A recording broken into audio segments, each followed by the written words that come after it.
Hey there, welcome back to Bedtime Story.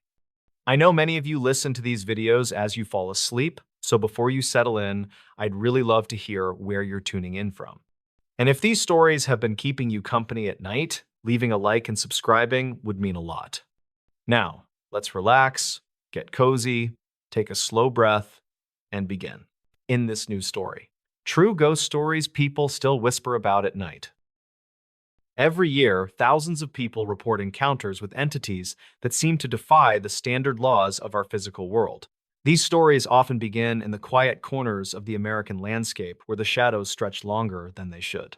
Archived notes from local libraries contain thousands of testimonies that suggest the presence of something hidden within the deep woods. Investigators never confirmed the source of these events, but the consistency of the details suggests a very real common thread. Dispatch logs from small towns across the country frequently record calls from citizens who don't know who else to contact. Some locals claimed that the silence of the forest is a warning that something has arrived from a different place.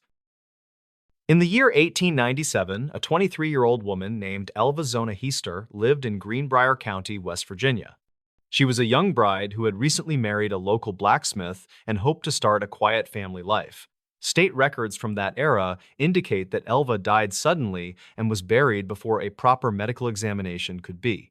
Reports suggest that her mother claimed the ghost of Elva appeared for 4 consecutive nights to describe a violent struggle. Investigators never confirmed the physical appearance of a spirit, but they did agree to exhume the body for a trial. Archive notes from the subsequent court case show that the husband was convicted of murder based on this testimony. A 35-year-old teacher named Sarah moved into an old house in Villisca, Iowa during the year 2020. She was interested in the history of the town and planned to write a book about the local architecture. Sarah reportedly heard the sound of children laughing in the hallways, even though she lived alone in the large wooden tent.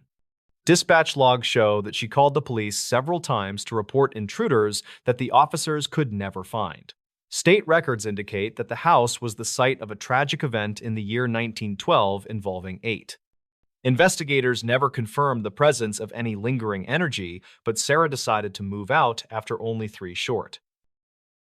In the year 1974, a 23-year-old man named Ronald lived in a house in Amityville, New York. He was working a regular job and spent most of his free time with his large family in the State records show that a terrible crime occurred in the house that left the community in a state of trauma. A new family moved into the residence in the year 1975 and reportedly experienced several weeks of terror. They claimed that the walls would secrete a dark substance and that the air would turn cold without any. Investigators never confirmed the validity of these claims, and some locals suggested the story was fabricated for financial gain. A 44-year-old security guard named James worked at the Waverly Hills sanatorium in the year 2008. He was responsible for patrolling the massive brick building to prevent vandals from entering the property during the late. James reportedly saw a woman with bleeding wrists running through the darkness of the 4th floor of the old. County files from that region contain hundreds of reports regarding the sightings of shadow figures and strange lights in. Investigators never confirmed the identity of the woman, but archived notes mention that thousands of patients died in the woman. James resigned from his position because he couldn't handle the feeling of being followed by things he couldn't see. In the year 1966, a 25-year-old mechanic named Roger was driving near Point Pleasant, West Virginia. He was traveling with his wife and another couple when they saw a large figure with glowing red eyes. Roger reportedly accelerated his car to 100 miles per hour, but the creature kept pace with the moving. Dispatch logs from the local station record that dozens of people saw the same winged man over 13 months. State records show that a bridge collapsed in the year 1967 and the sighting stopped immediately after. Investigators never confirmed if the creature was a warning or a strange animal that had migrated from the north. A 50-year-old historian named Michael visited the Myrtles Plantation in Louisiana during the year 2022. He wanted to document the stories of the 10 murders that reportedly took place on the grounds of the. Michael reportedly saw the reflection of a girl wearing a green turban in the large mirror in the main. State records do not support the claim of 10 murders, but they do confirm that several people died of. Archive notes from the plantation describe a slave named Chloe who was reportedly responsible for a poisoning in the. Investigators never confirmed the presence of a ghost, but visitors continue to report feelings of being pushed by invisible. In the year 1945, a 74-year-old man named Mitty disappeared while walking in Vermont. He was a veteran woodsman who knew the trails of the Bennington Triangle better than anyone else in the. Investigators never confirmed what happened to Mitty because they found no tracks or signs of a struggle in the problem cell face. Some locals claimed that the mountain possessed areas where people could simply vanish without leaving a single trace behind.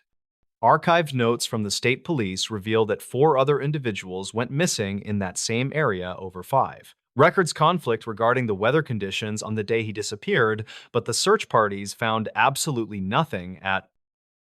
A 29-year-old nurse named Emily worked the night shift at the Allegheny Lunatic Asylum in 2011. She was tasked with checking the rooms in the Civil War-era building to ensure that the tourists stayed.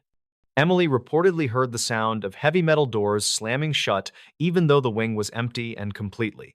County files from that year contain several reports of visitors seeing a young girl named Lily in the dark.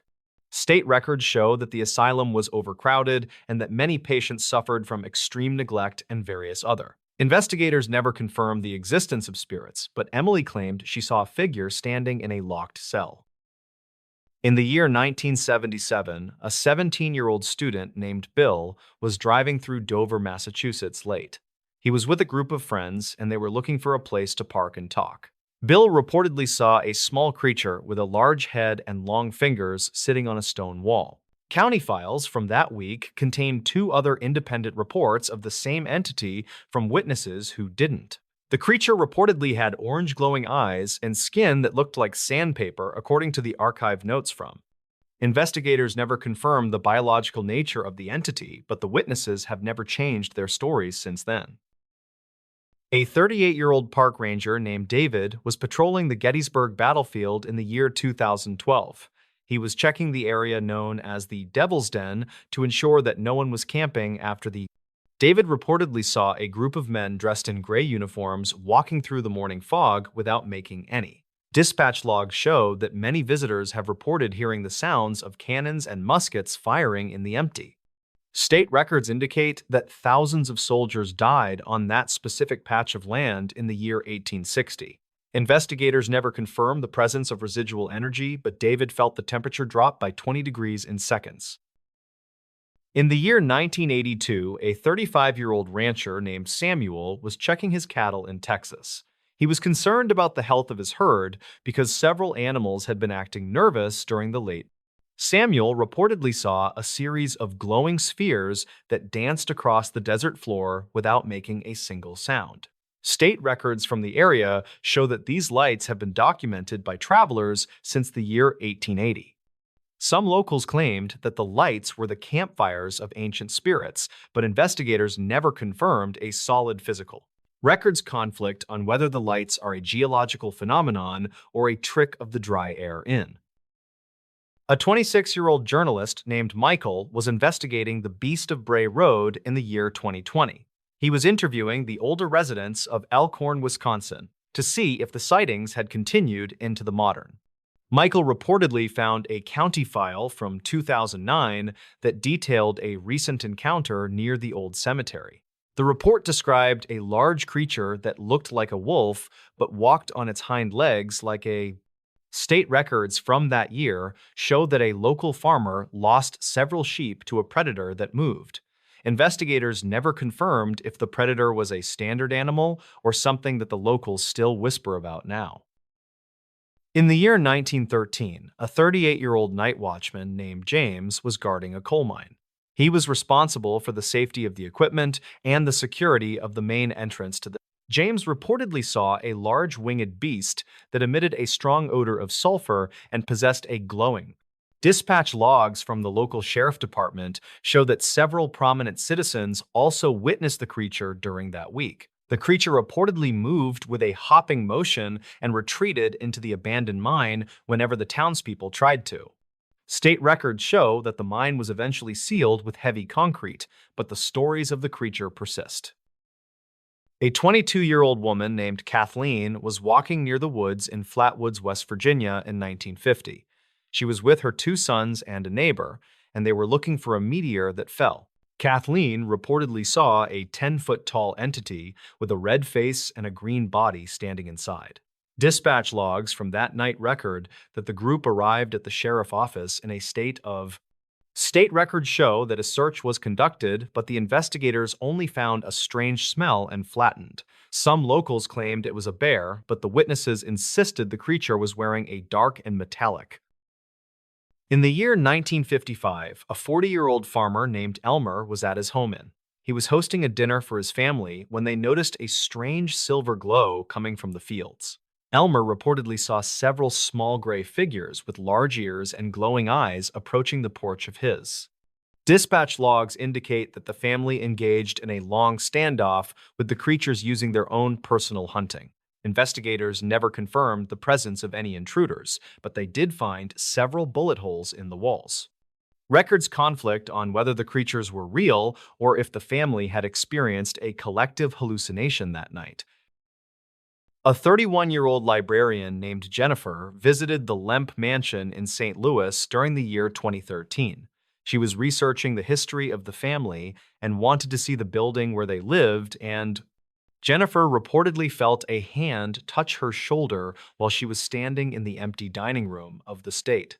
Records confirm that 4 members of the Lemp family committed suicide within the walls of the large stone. Archived notes from the current staff mention that the attic is the site of most of the unusual. Investigators never confirmed the presence of spirits, but Jennifer saw a glass move across a table without being touched. In the year 1994, a 52-year-old researcher named Terry bought a ranch in Utah. He wanted to raise high-quality cattle, but he soon discovered that the land was home to strange events. Terry reportedly saw large metallic objects in the sky and creatures that would disappear when he tried to approach. County files from that period contain hundreds of pages of testimony from neighbors who witnessed the same unusual activities. Investigators never confirmed the source of the activity, but a private organization eventually purchased the ranch for scientific.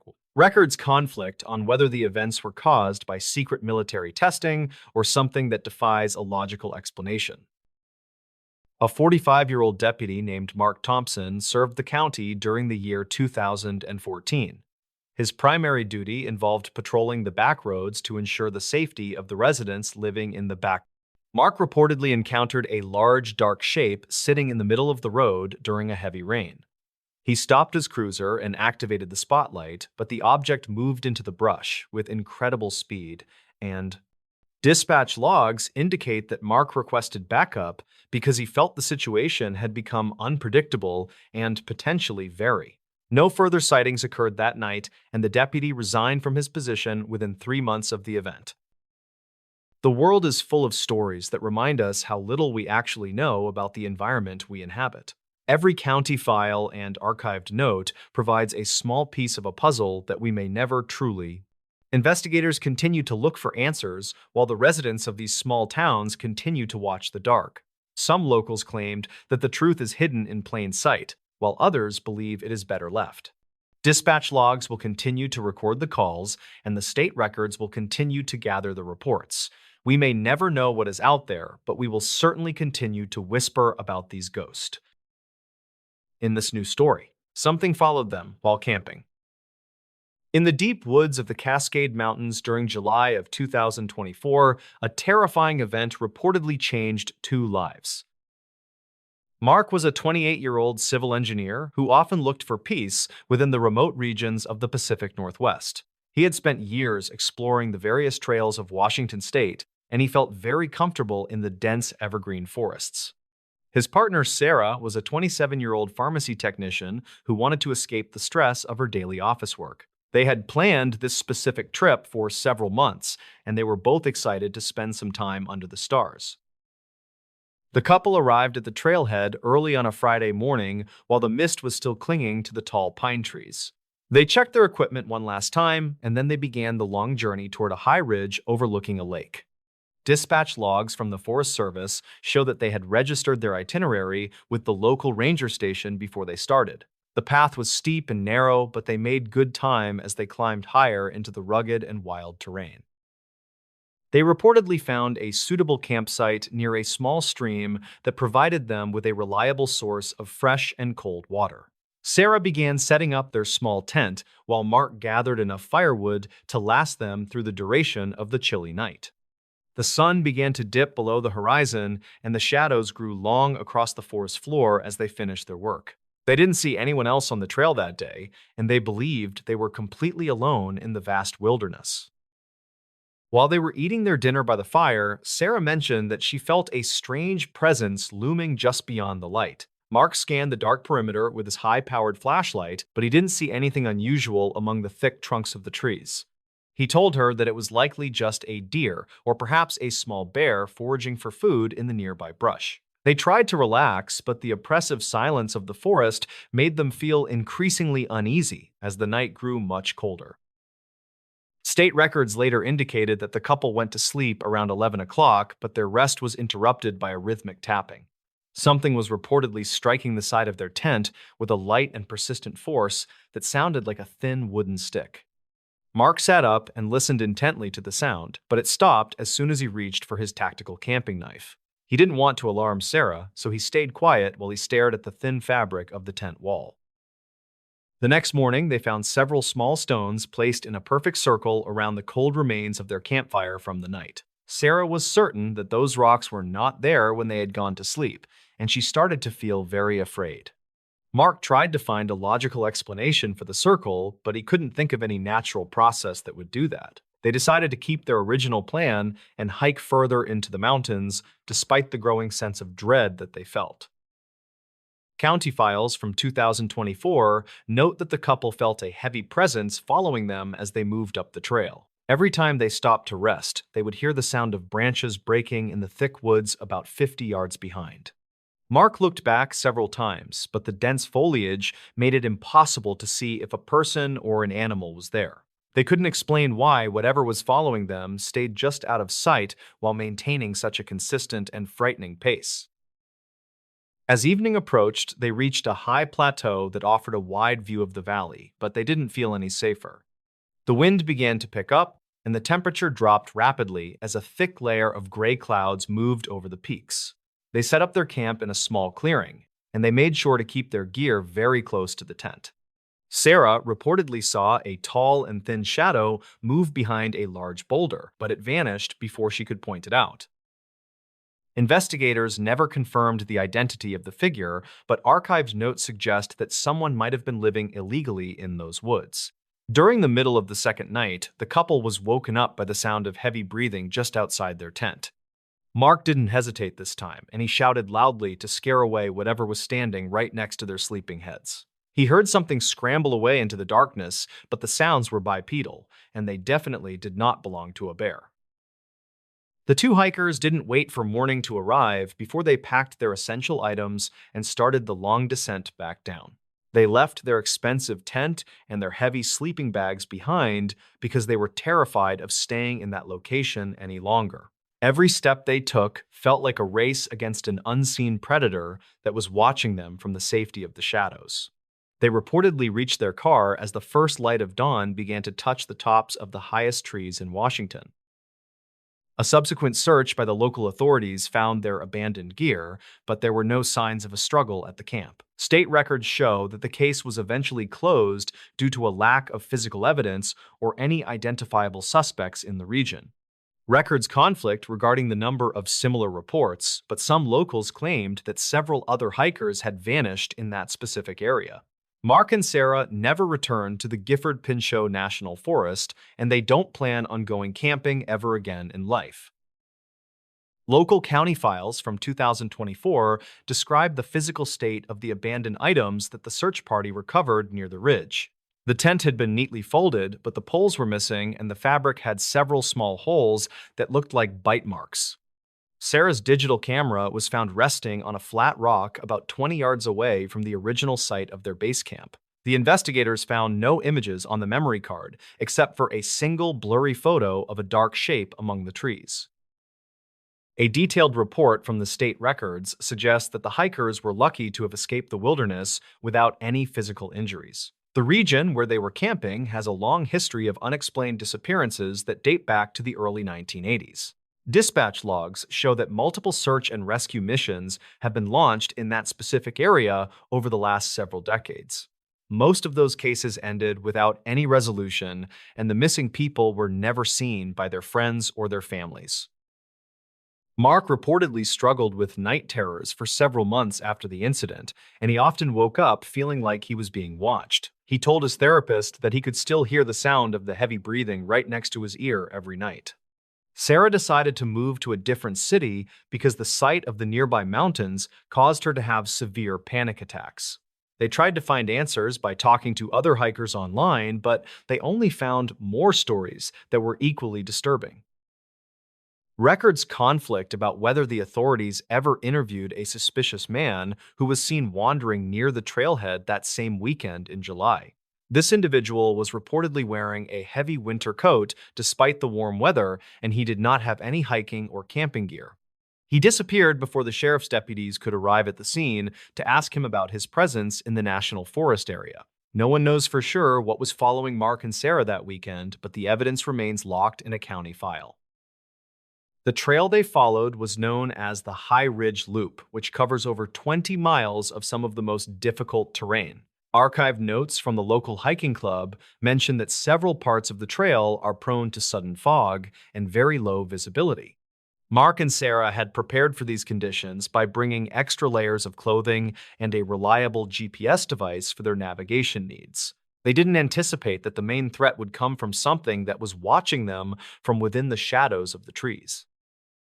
When the search party arrived at the campsite, they noticed that the surrounding brush had been cleared in a very deliberate and unnatural way. State records indicate that the branches were snapped at a height of about 7 feet, which is much higher than any local animal.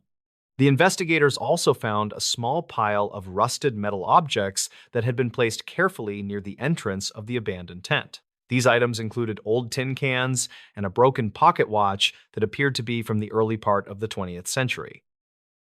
County files from 2024 show that the sheriff was deeply concerned about the strange patterns that were discovered at the forest site. There was no sign of a struggle or any blood, but the overall atmosphere of the camp was described as being very malevolent. One deputy reported hearing a faint whistling sound coming from the deep ravine while he was collecting the hikers' belongings for the official report. He didn't find the source of the noise, but he later resigned from his position at the department due to a nervous breakdown. Investigators never confirmed if the strange items found at the camp belonged to a person who had been living in the woods for years. Some locals claimed that an old hermit had been seen near the lake, but no official records exist to prove his actual identity. The case remains open, and it is still discussed by many people who enjoy exploring the mysteries of the Pacific Northwest wilderness region.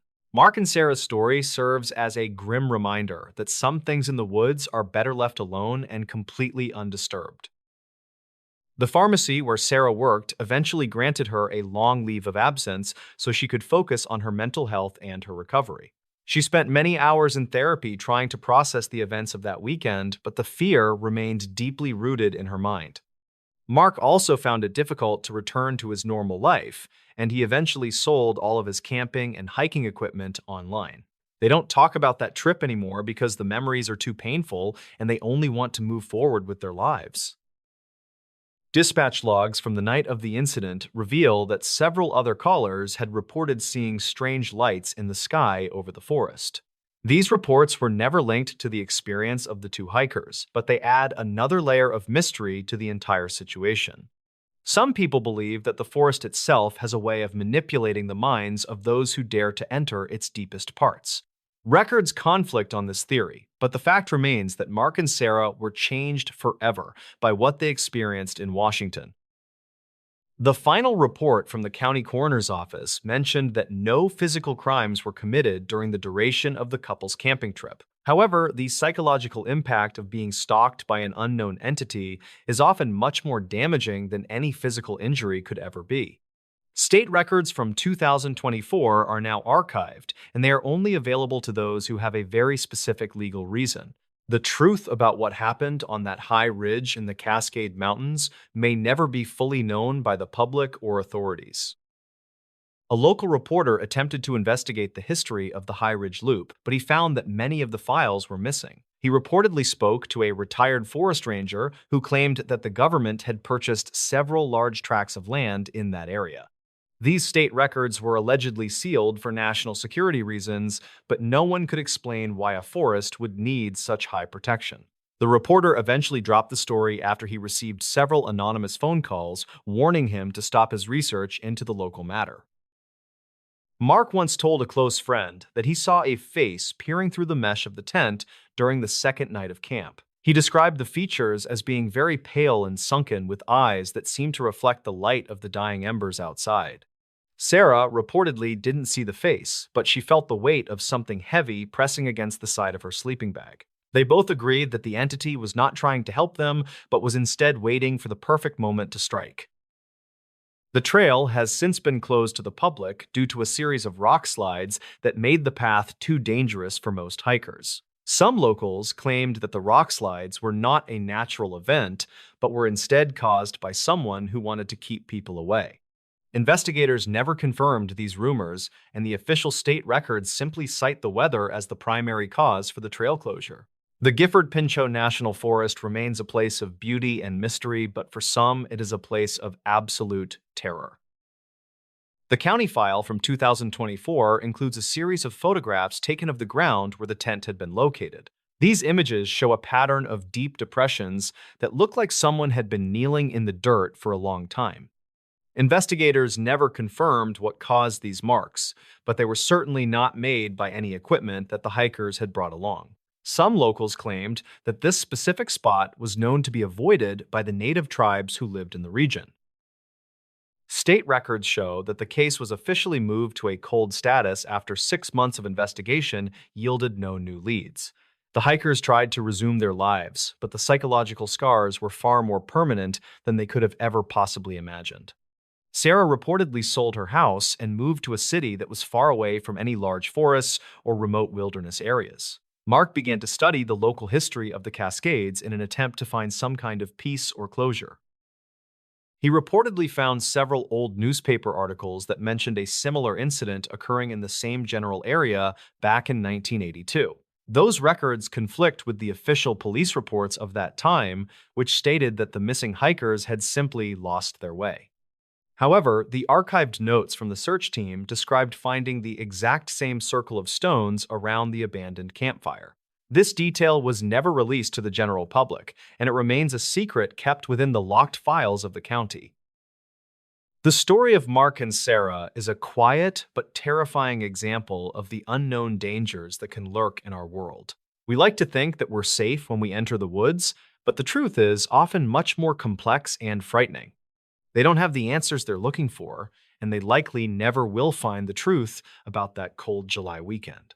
Sometimes the things that follow us out of the darkness are the things that we can never truly understand or explain away.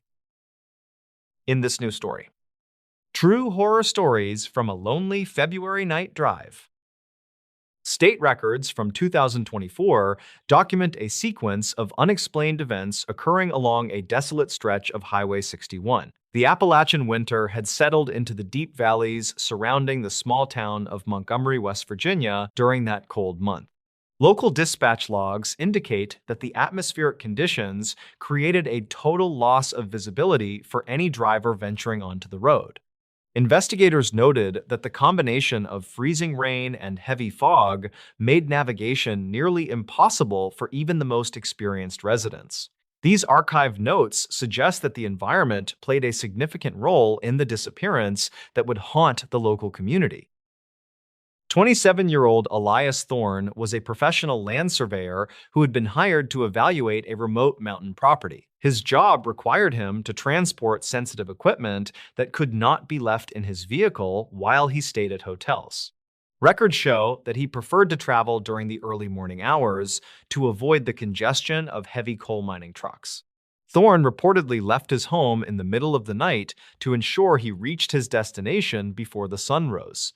County files from 2024 state that he had a clean driving record and no history of medical issues. The silver sedan, operated by Thorne, was seen passing a highway camera located near the outskirts of the town of Montgomery. Dispatch logs confirm that the vehicle was traveling at a consistent speed that matched the posted limits for the treacherous road. State records indicate that the car showed no signs of mechanical distress as it disappeared into the thick wall of fog. Investigators never confirmed if Thorne was aware of the black ice forming on the asphalt beneath his tires during that drive. Some locals claimed that the bridge over the Kanawha River was particularly dangerous due to the rising mist from the water. 40-year-old Marcus Vance was a veteran security guard working the graveyard shift at a restricted industrial gate near the highway.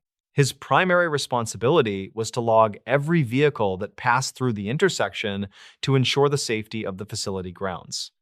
Vance reportedly noticed a pair of dim lights approaching through the darkness, but they seemed to flicker in an unusual pattern. Archive notes from 2024 suggest that the guard stepped out of his shack to get a better view. He later told investigators that the vehicle appeared to be coasting silently without any audible sound from the engine or tires.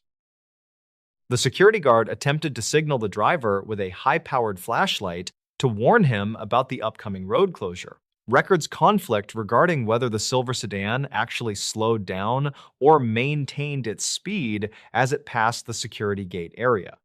Vance stated in his official testimony that the windows of the car were completely covered in a thick layer of frost. This detail made it impossible for him to see the driver or determine if there was anyone else inside the vehicle. The county file from 2024 records his observation that the car left no tracks in the snow is less than #. Zero hash is greater than.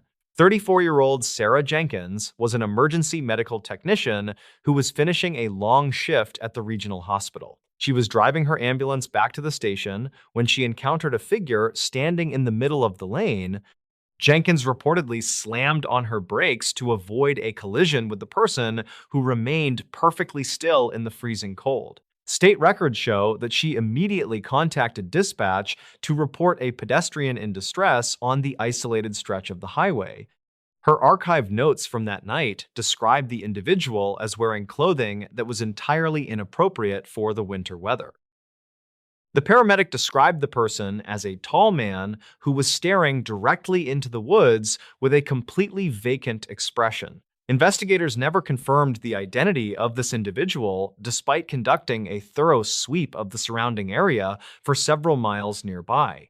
Jenkins stated that she did not exit her vehicle because the behavior of the man felt deeply unsettling to her. She waited for the arrival of local authorities while keeping her eyes fixed on the man through her clouded front windshield. Records from 2024 indicate that the figure simply vanished into the fog before the police could arrive. Search teams discovered the silver sedan approximately 2 hours after the initial report was filed by the concerned security guard and paramedic. The vehicle had left the roadway and come to rest against a cluster of pine trees near the bottom of a ravine. State records describe the scene as having very little physical evidence to explain why the car had veered off the road. Investigators noted that there were no skid marks on the pavement to suggest that the driver had attempted to use his brakes. The county file from 2024 confirms that the airbags had deployed upon the impact with the trees.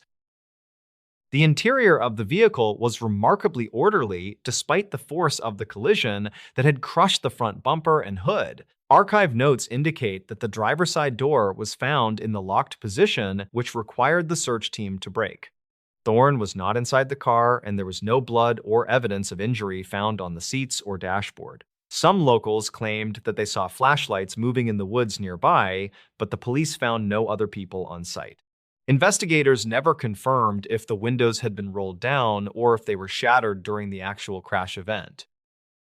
A detailed inventory of the vehicle was conducted by the county sheriff and recorded in the official file from 2024. Thorne's wallet was found resting on the center console with all of his identification cards and cash still tucked safely inside.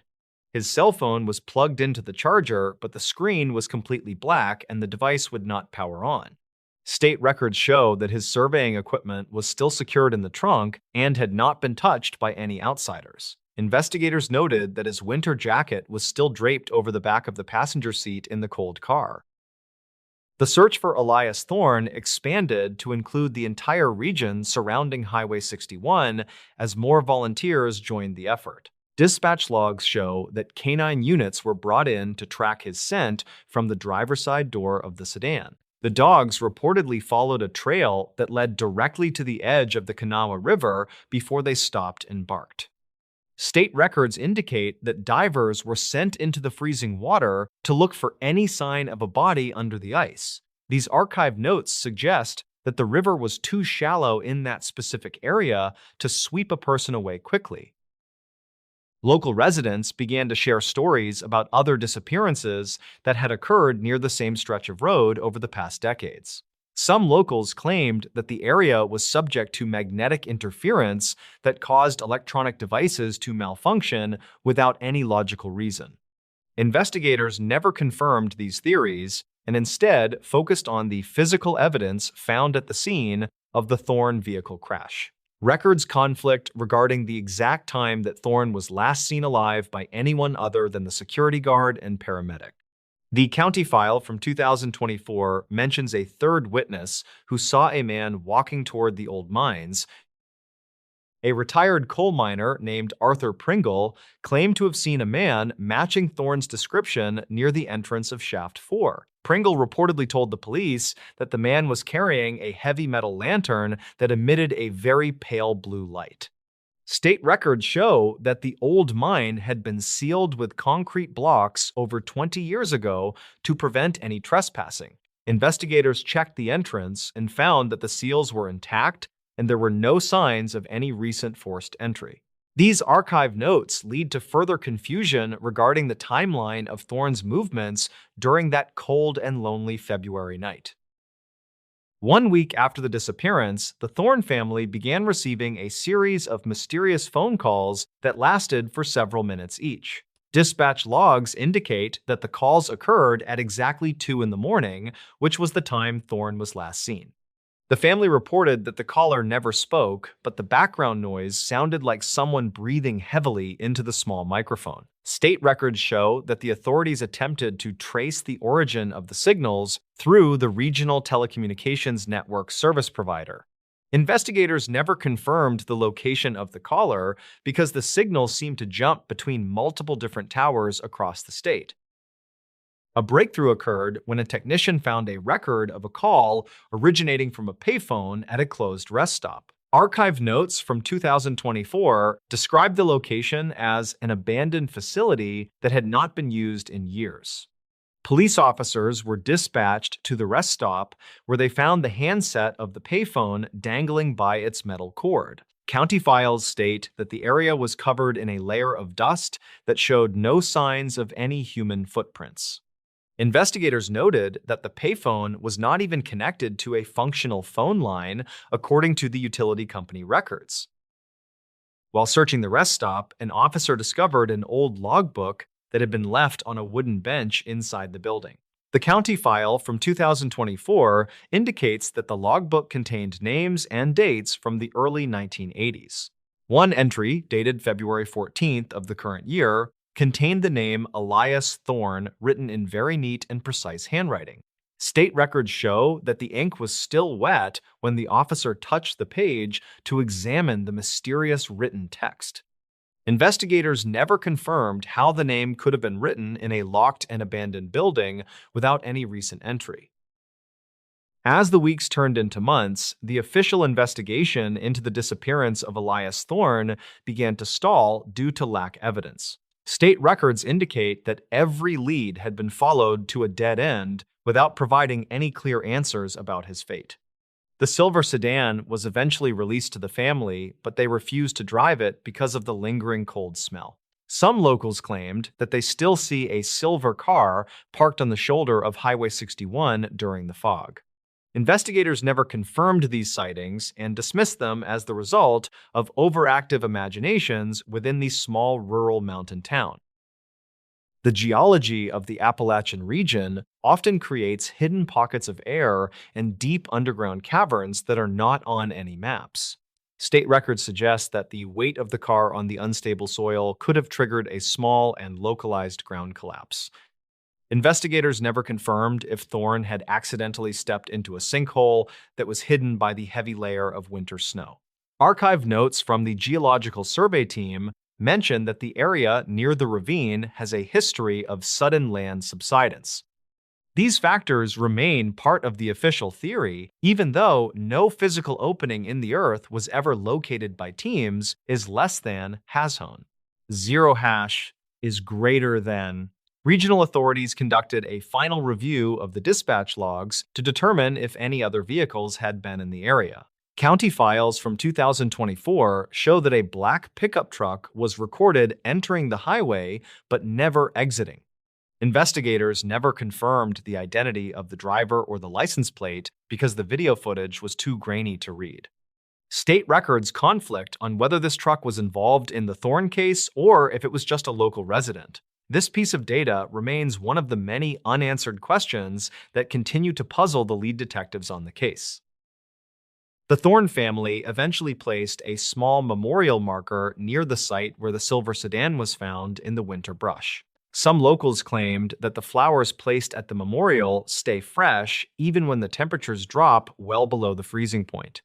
Investigators never confirmed the validity of these claims and viewed them as a way for the community to cope with loss. State records indicate that the case will remain categorized as an open investigation until some form of physical remains are located. The story of that night drive serves as a reminder of the mysteries that still exist in the mountains. The case of Elias Thorne remains one of the most baffling entries in the West Virginia State Archives from 2024. Regional records conflict on whether he was a victim of a crime or if he simply chose to walk away forever. The county file from 2024 is still marked as an active missing persons case with no new leads. Every February, the local dispatch logs see a spike in reports concerning a man standing in the fog near the river. Investigators never confirmed the source of these reports, but the mystery of that lonely night drive continues to persist today. In this news story, something watched our campsite all night in the Appalachian Mountains. The Appalachian Mountains hold a history of strange disappearances that the local park rangers rarely discuss with the general public. Griffin Holloway worked as a professional wildlife photographer who specialized in documenting rare bird species in the remote mountain wilderness. He was 34 years old, and he had spent the last decade traveling through the most isolated mountain ranges. In October of 1998, he decided to travel to a remote section of the Blue Ridge Mountains area. His goal for the trip was to photograph the rare northern goshawk during its peak migration through the hardwood forest. He arrived at the trailhead during a particularly cold afternoon when the wind was beginning to howl through the trees. Griffin packed his professional equipment, including a heavy tripod and a specialized long lens for his high-end film camera.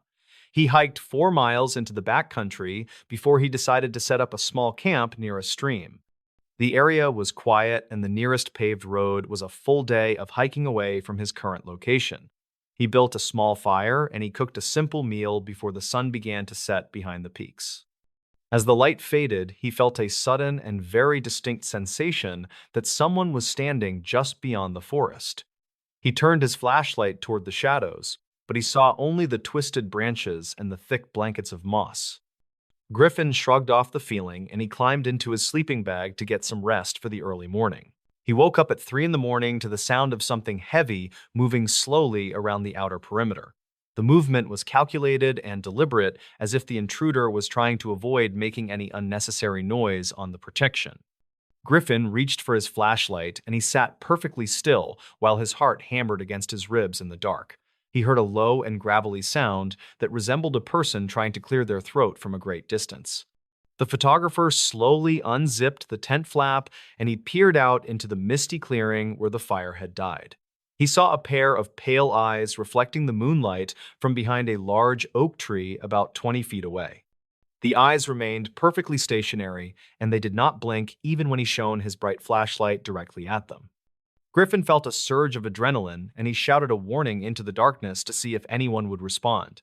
There was no reply from the woods, and the eyes eventually vanished into the thick undergrowth without making a sound. He did not sleep for the rest of the night, and he kept his knife close to his hand until, when the sun finally rose, he began to inspect the area around his tent for any signs of the visitor. He found a set of tracks that looked like bare human feet, but the toes were unusually long and thin. Griffin decided to conduct a formal investigation by setting up a series of motion-activated cameras around the campsite area. He spent the entire afternoon carefully hiding the lenses behind piles of brush and inside the hollow trunks of trees.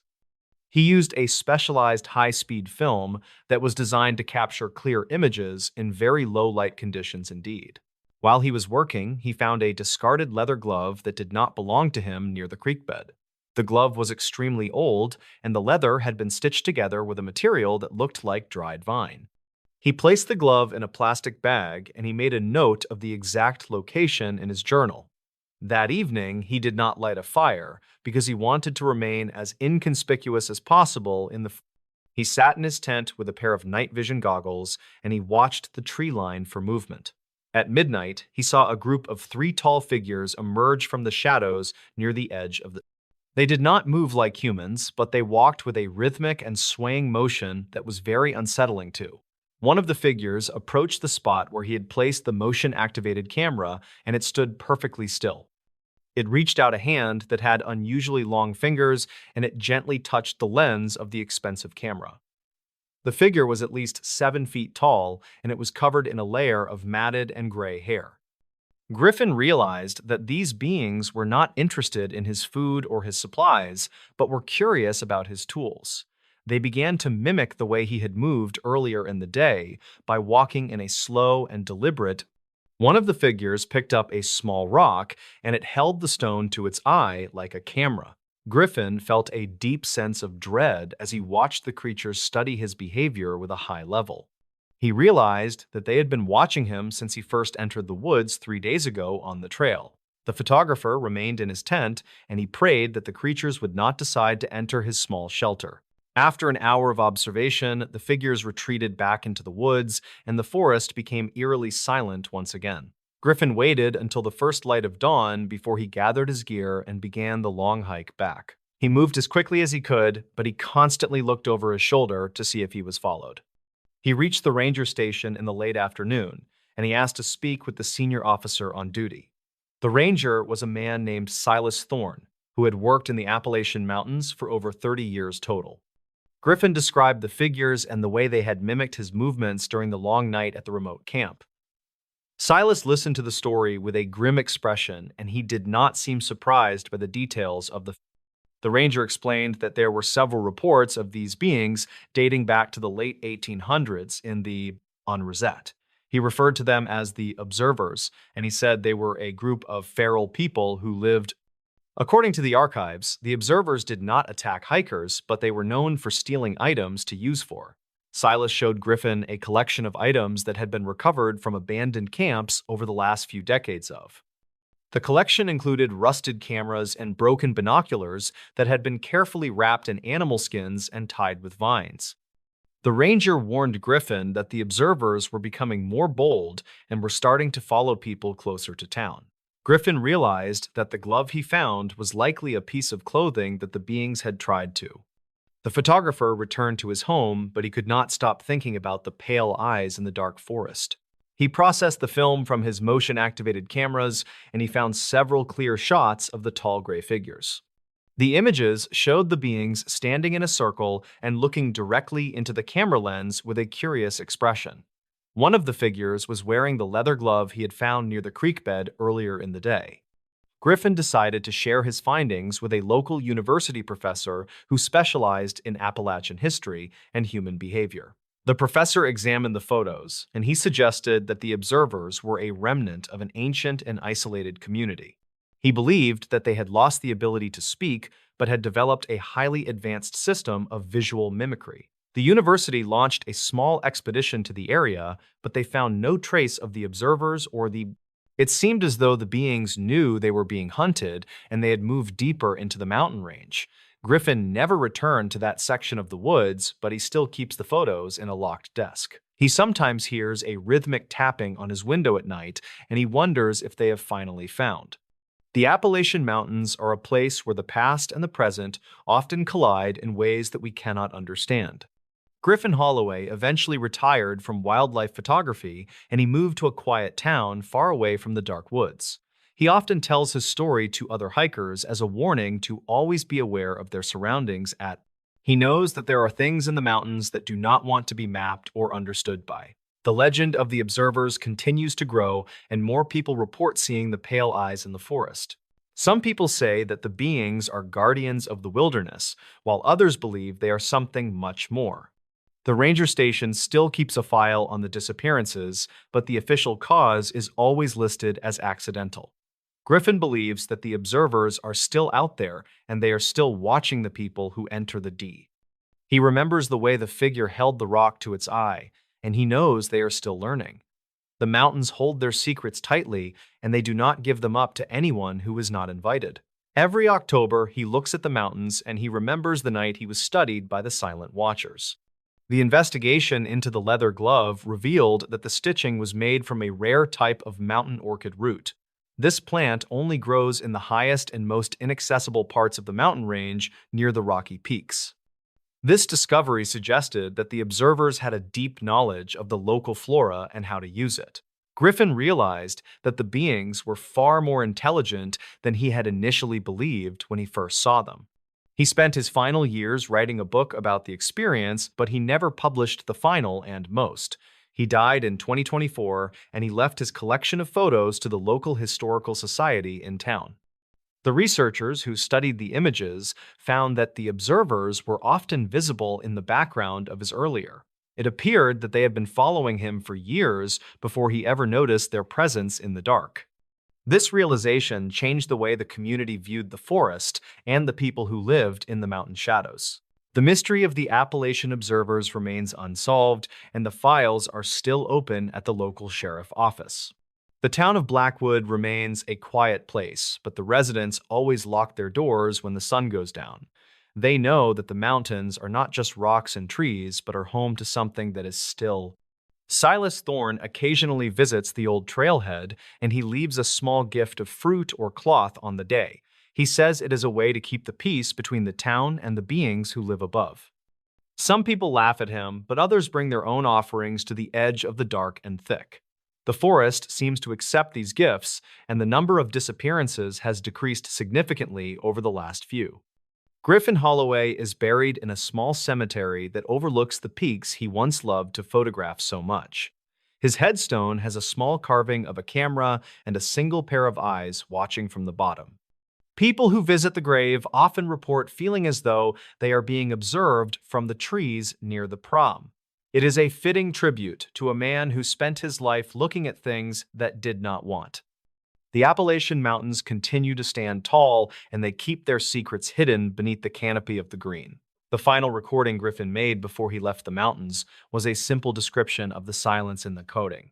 He said that the woods were not truly quiet, but were filled with the sound of 1,000 heartbeats. He believed that the mountain was one large organism, and the observers were its eyes and its long ears. This theory was never proven, but it remains a popular topic among the local hunters and the forest rangers. The film from the motion-activated cameras is now stored in a climate-controlled vault to preserve the images. Many people have tried to find the clearing where Griffin camped, but the trails have changed over the years. It seems as though the mountain has moved the path to protect the beings who live in the shadows. Silas Thorne says that some things are not meant to be found by those who do not belong there. He still patrols the lower trails, but he never goes above the ridgeline after the sun is set. He knows that the observers are still there, and they are still waiting for the next person to. The story of the Appalachian Watchers is a reminder that we are never truly alone when we are outside. In this news story, they went into Appalachia during winter and never came back. The Appalachian Mountains in West Virginia are known for their dense forests and unpredictable weather patterns during the month of January. In 2014, 3 experienced hikers decided to trek into the Monongahela National Forest to document the rare winter wildlife. They were reportedly well prepared for the freezing temperatures and heavy snowfall that typically define this region during the winter months. However, local dispatch logs indicate that the group failed to check in at their designated base camp 3 days later. A massive search operation was initiated by state records to locate the missing individuals before the next blizzard arrived. The cold air settled over the mountain peaks as investigators began their difficult journey into the wilderness to find any sign.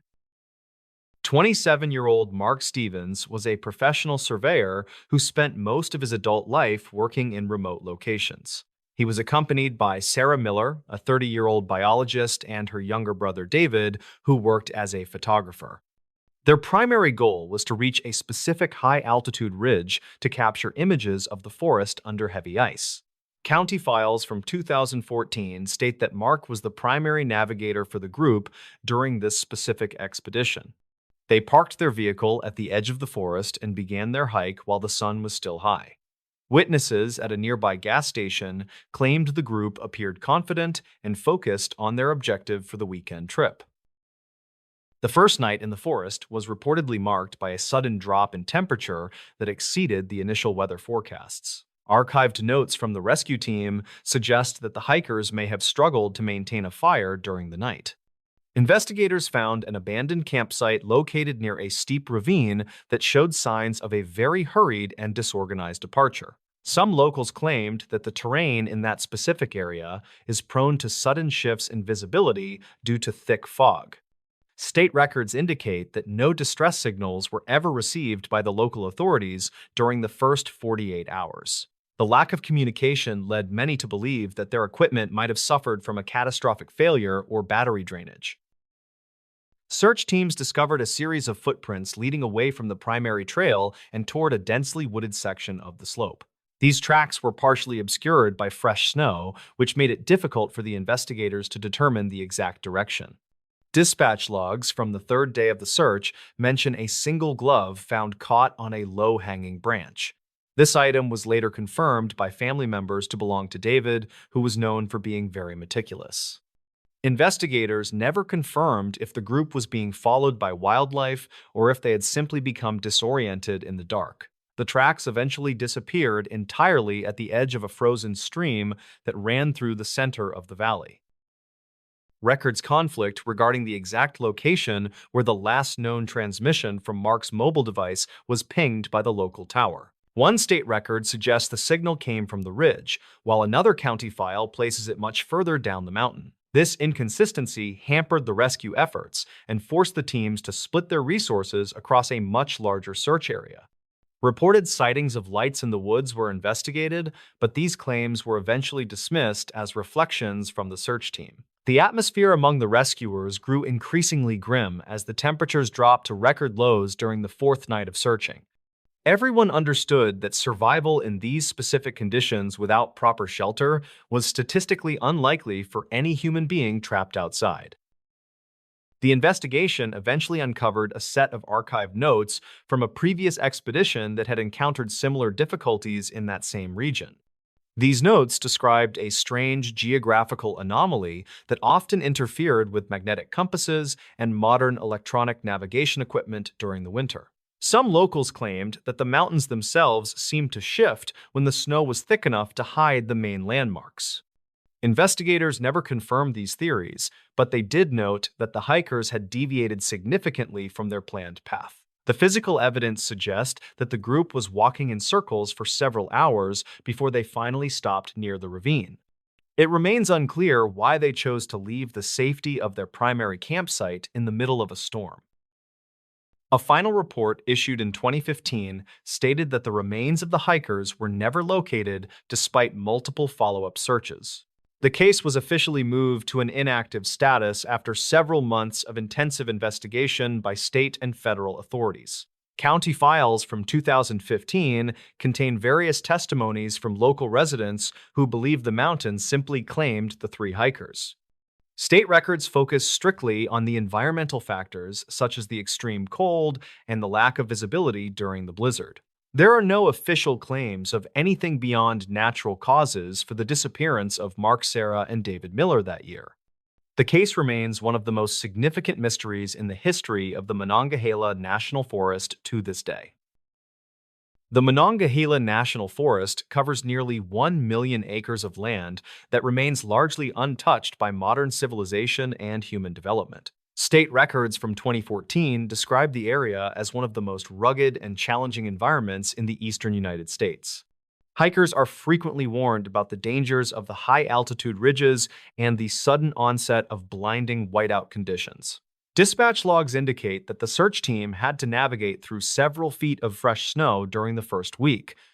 Every investigator assigned to the case noted that the silence in the forest was heavy and almost physically oppressive during the night. The lack of animal tracks in the vicinity of the camp was another detail that the team found very unusual. Investigators spent several weeks reviewing the personal journals and digital logs that Mark Stevens had left behind in his locked vehicle. These archived notes revealed that he had expressed some minor concerns about the accuracy of his GPS unit before they left. He mentioned that the device was displaying strange readings that did not align with the physical maps he had studied earlier. Sarah Miller also wrote a brief note about the unusual behavior of the local birds as they approached the high ridge. She reportedly observed that the wildlife seemed to be moving away from the area even before the storm had actually arrived. These observations were included in the final county file, but were never linked to any specific cause for their disappearance. The search dogs used by the state police reportedly behaved in a very erratic manner when they reached the frozen stream. One handler mentioned in the dispatch logs that his canine refused to cross the water and began to howl at the trees. The other dogs simply sat down and would not follow the scent any further into the dense thicket across the bank. Investigators never confirmed the presence of any large predators like mountain lions or black bears in that specific sector of forest. Some locals claimed that the area near the stream was avoided by experienced hunters due to the frequent loss of direction. The state records do not provide any scientific explanation for why the dogs suddenly lost the trail at that spot. Thermal imaging cameras were deployed by a helicopter crew during the fifth night of the search to look for heat signatures. The records indicate that several small heat sources were detected near the base of a large rock formation in the valley. However, when the ground teams reached the coordinates, they found nothing but the empty frozen ground and some scattered pine branches. The archived notes suggest that these readings might have been false positives caused by the cooling of the mountain rocks themselves. Dispatch logs from that night record a sense of frustration among the pilots who were flying in very dangerous wind conditions. No further heat signatures were detected during the remainder of the aerial search phase of the operation in 2014. County files from 2016 include a testimony from a local park ranger who claimed to have seen something strange. He reported seeing 3 figures standing on a distant ridge during a routine patrol several months after the case was closed. When he looked through his binoculars, the figures had disappeared and there were no tracks left behind in the thin snow. State records dismiss this sighting as a visual illusion caused by the distance and the shifting light of the late afternoon. Investigators never reopened the case based on this single report because there was no physical evidence to support the claim. The ranger later resigned from his position and moved away from the region according to the official personnel records.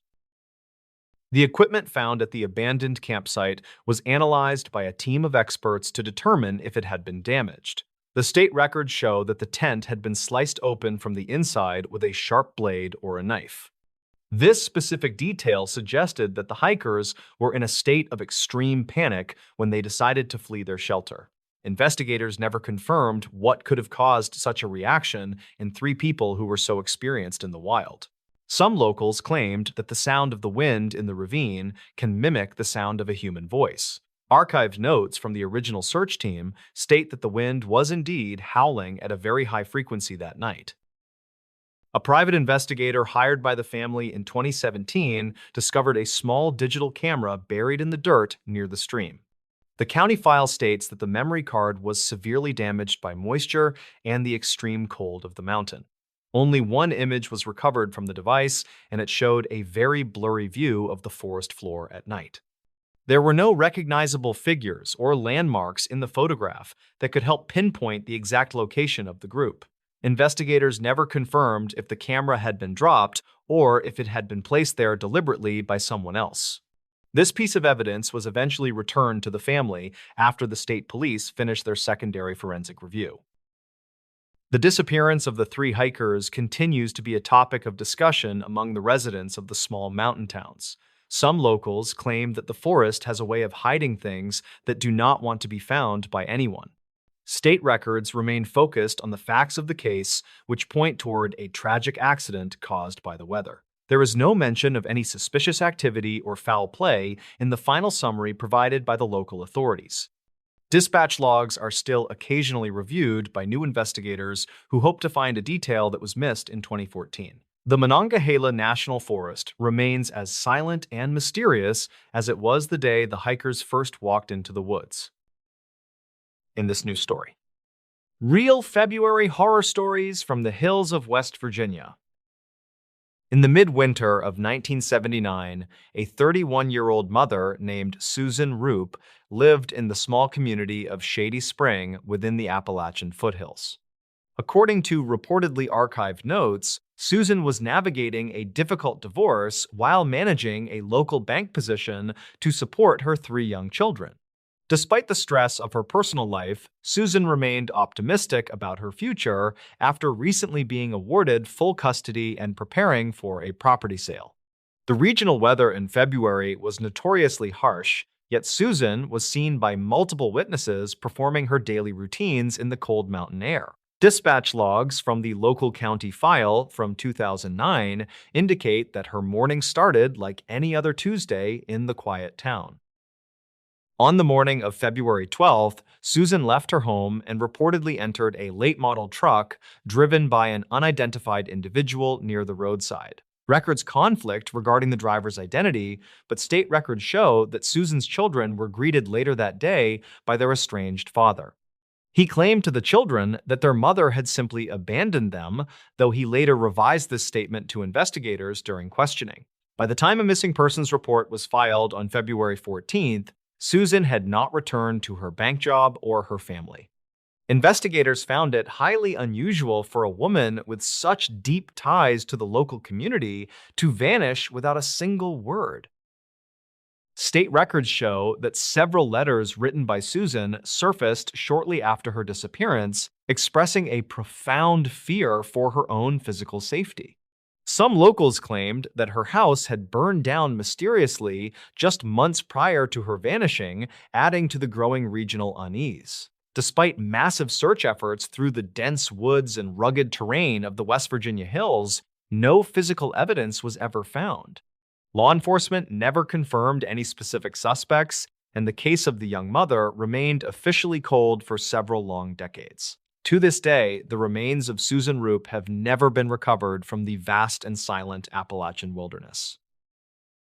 Further south, in the rural region of Greenbrier County, investigators never confirmed the strange events surrounding a 1997 disappearance in the hills. A 40-year-old local mechanic named Ray was reportedly seen walking toward a clearing near the edge of the state forest during a blizzard. County files from 2009 suggest that Ray was an experienced woodsman who knew the dangers of the February cold.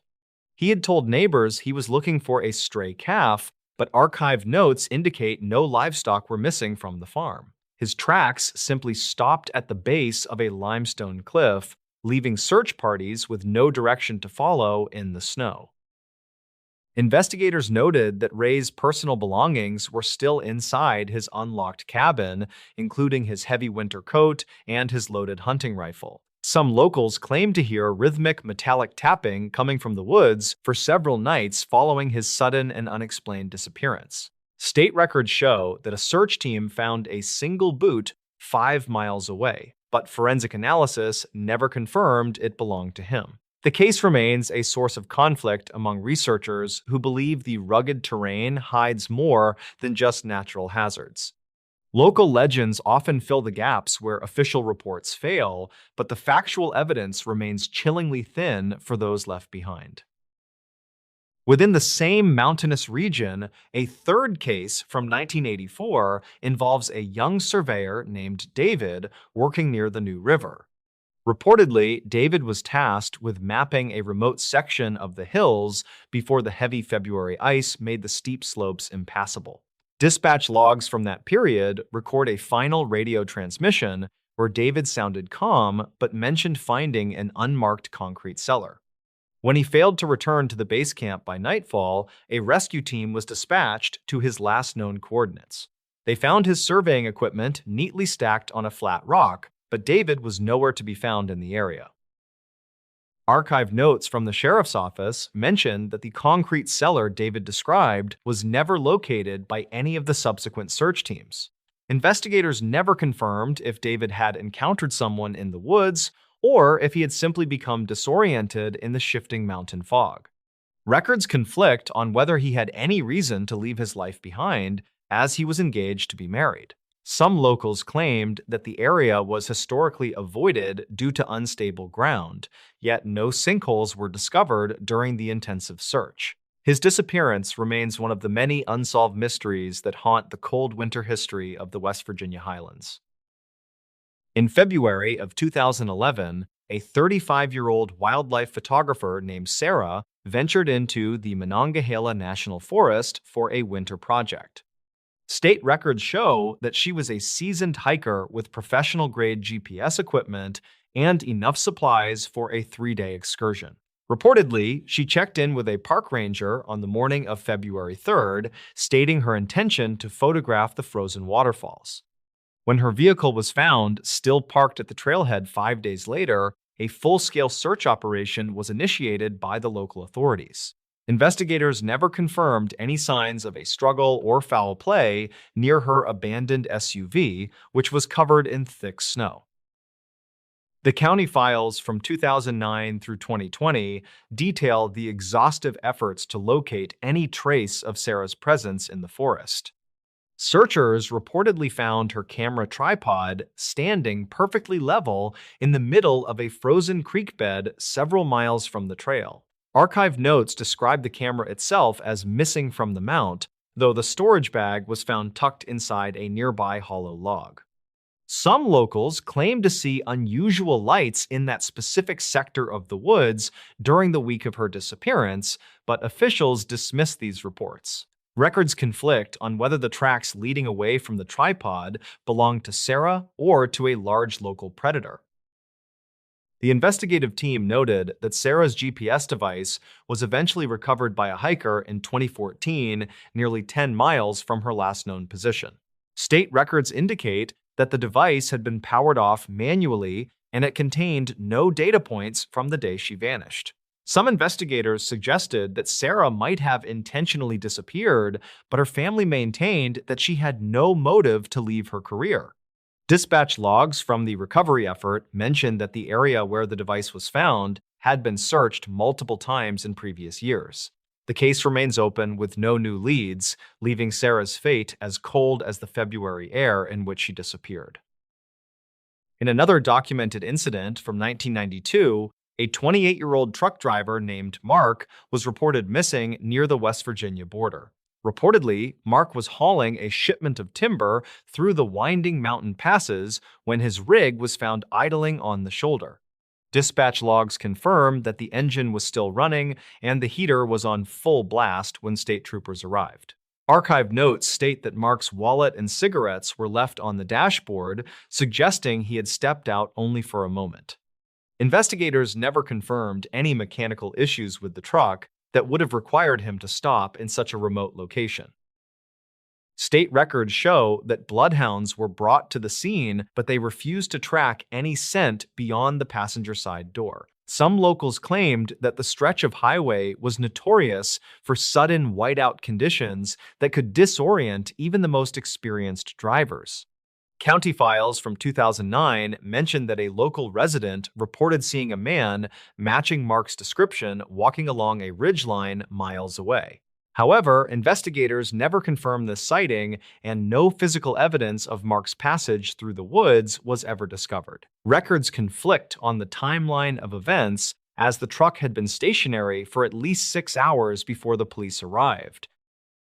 The mystery of Mark's disappearance was further complicated when his wedding ring was found at a local gas station 3 weeks later. Investigators never confirmed how the ring got there, as the station was over 50 miles from where the truck was abandoned.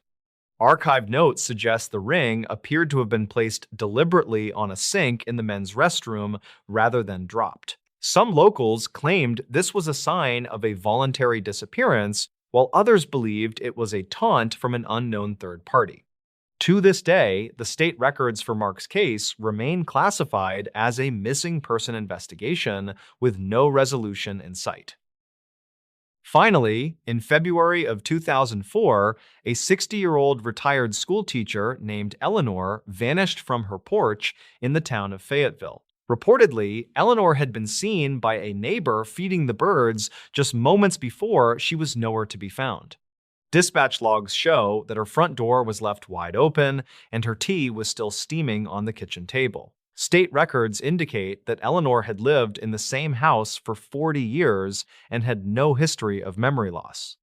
Investigators never confirmed any evidence of a break-in or any signs that Eleanor had left the property of her own accord. Archived notes from the local sheriff mentioned that a series of strange phone calls had been placed to Eleanor's residence in the weeks prior. Some locals claimed these calls consisted only of heavy breathing and the sound of wind, though the records conflict on this detail. County files from 2009 reveal that a set of footprints was found in the light snow leading toward the back garden. The footprints were notably large and appeared to be made by someone wearing heavy work boots, yet they ended abruptly at the fence. Eleanor was never seen again, and the quiet hills of West Virginia kept yet another secret from the cold winter of 2004. In this news story, Washington's small-town horror stories that locals never talk about. Sultan Washington remains a quiet region where the dense evergreens often hide the heavy morning mist in the early fall. Local residents usually avoid discussing the specific events that occurred near the edge of the Skycomish River during 2015. Records from the county sheriff indicate that several calls regarding unexplained activity originated from a single remote property that year. Investigators reportedly found the circumstances surrounding the inhabitants to be highly irregular based on the available dispatch logs from then. The following account details the documented experiences of 3 individuals who encountered something they simply could not easily explain. 32-year-old Mark Miller worked as a local timber surveyor who spent most of his days deep within the woods. He lived in a modest cabin with his younger brother David, who was 24 and worked as a seasonal mechanic.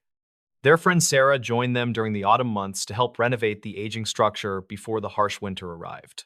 The group intended to finish the exterior repairs quickly so they could enjoy the isolation of the Washington wilderness. State records show that Mark had lived in the area for nearly a decade without reporting any significant safety issues. They did not realize that their presence on the property had been noted by someone or something in the brush.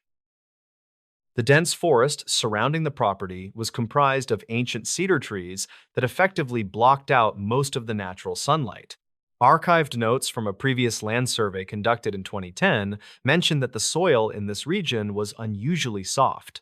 Mark discovered several sets of deep indentations in the earth that did not match any known wildlife species in the area. Some locals claimed that the property had a history of trespassing issues involving people who lived off the grid nearby. Investigators never confirmed the identity of these individuals because the dense terrain made tracking nearly impossible for the local authorities. The 3 friends began to feel a distinct sense of being watched from the dark shadows of the towering trees.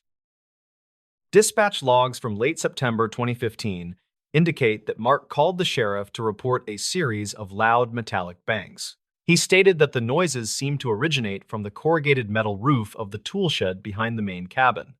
David reportedly inspected the area with a high-powered spotlight, but he saw no one standing in the immediate vicinity. A county file from 2009 describes similar reports of vandalism that were never solved by the responding patrol officers.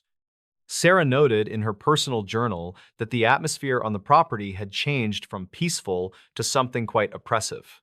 They decided to install several motion-activated lights around the perimeter to ensure their safety during the long and dark nights. State records from October 2015 showed that the local power grid experienced several unexplained surges, specifically in the Sultan area. Sarah reportedly found that all of the heavy kitchen appliances had been moved several inches away from the wooden walls. She told the investigators that she heard the sound of slow breathing coming from the other side of her door.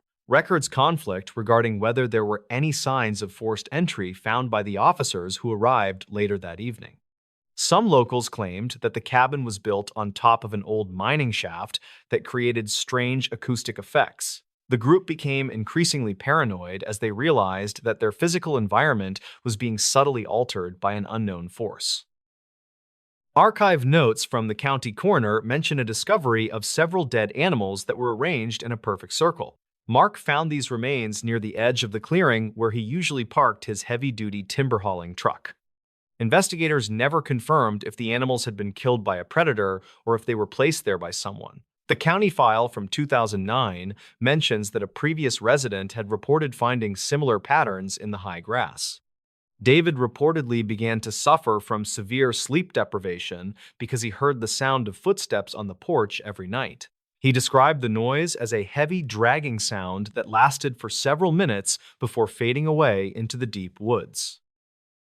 Dispatch logs from November 2015 record a second call regarding a security breach in the lower level of the cabin. David reportedly found the heavy iron padlock on the cellar door had been snapped off with a pair of bolt cutters. He told the deputy that nothing appeared to be missing from the storage area despite the door being left wide open. State records indicate that the officers found no fingerprints on the metal surface of the lock or the door handle itself. Some locals claimed that a group of transients was known to use the abandoned mining tunnels for shelter during the winter. Investigators never confirmed this theory because no one was ever located in the subterranean passages beneath the Sultan Forest area. Sarah reportedly captured a single grainy photograph of a figure standing near the tree line during the early hours of the morning. The image shows a tall and thin shape that appears to be wearing a dark hooded coat with no visible face. Archived notes from the sheriff department state that the photograph was too blurry to provide any useful evidence for a search. Records conflict on whether the figure was a physical person or simply a trick of the light among the tall trees. Mark decided to board up the lower windows of the cabin to prevent anyone from looking inside during the night.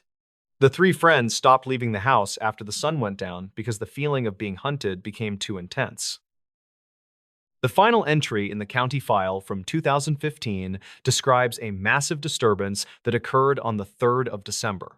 Dispatch logs indicate that a neighbor heard the sound of glass breaking, followed by several loud screams coming from the property. When the officers arrived, they found the front door standing open, and the interior of the cabin was in total disarray. State records show that a significant amount of blood was found on the kitchen floor, but no bodies were ever recovered. Investigators never confirmed the origin of the biological samples because the DNA profiles did not match any of the residents. Some locals claimed that they saw 3 people walking into the river, but these reports were never verified by the police. A massive search party was organized by the local community members who spent 3 weeks combing through the dense evergreen forest. Volunteers reportedly found a single piece of torn clothing that belonged to Sarah snagged on a thick branch near the river. State records indicate that the search was eventually called off due to the arrival of a severe winter storm that year. The investigators found several items of personal value scattered along a trail that led toward the highest peak in the region.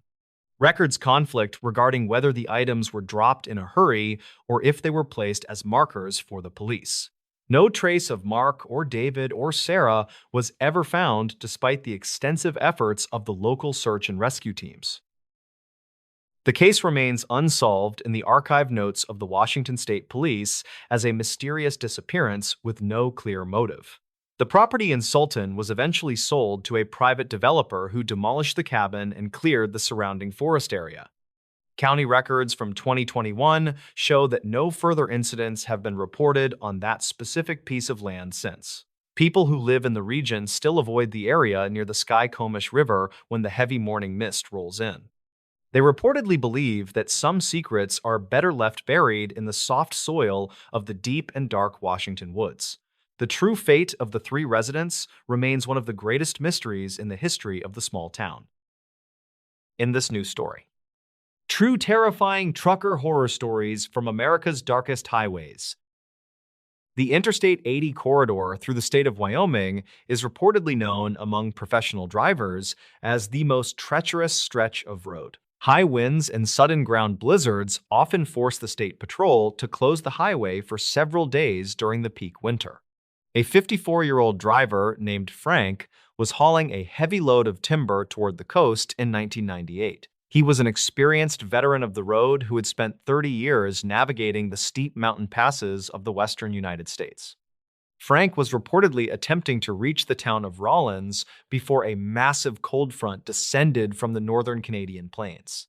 The archive notes from the highway department indicate that the visibility was less than 10 feet when Frank reached the summit pass. The dispatch logs from 1998 show that Frank contacted his home base to report a strange vehicle following his trailer. He noted that a large commercial truck was maintaining a distance of only 5 feet while traveling at nearly 60 miles per hour. This behavior is documented in state records as extremely dangerous given the icy conditions and the lack of visibility on the road. Frank reportedly slowed down to allow the other driver to pass, but the trailing vehicle mirrored his every move on the asphalt.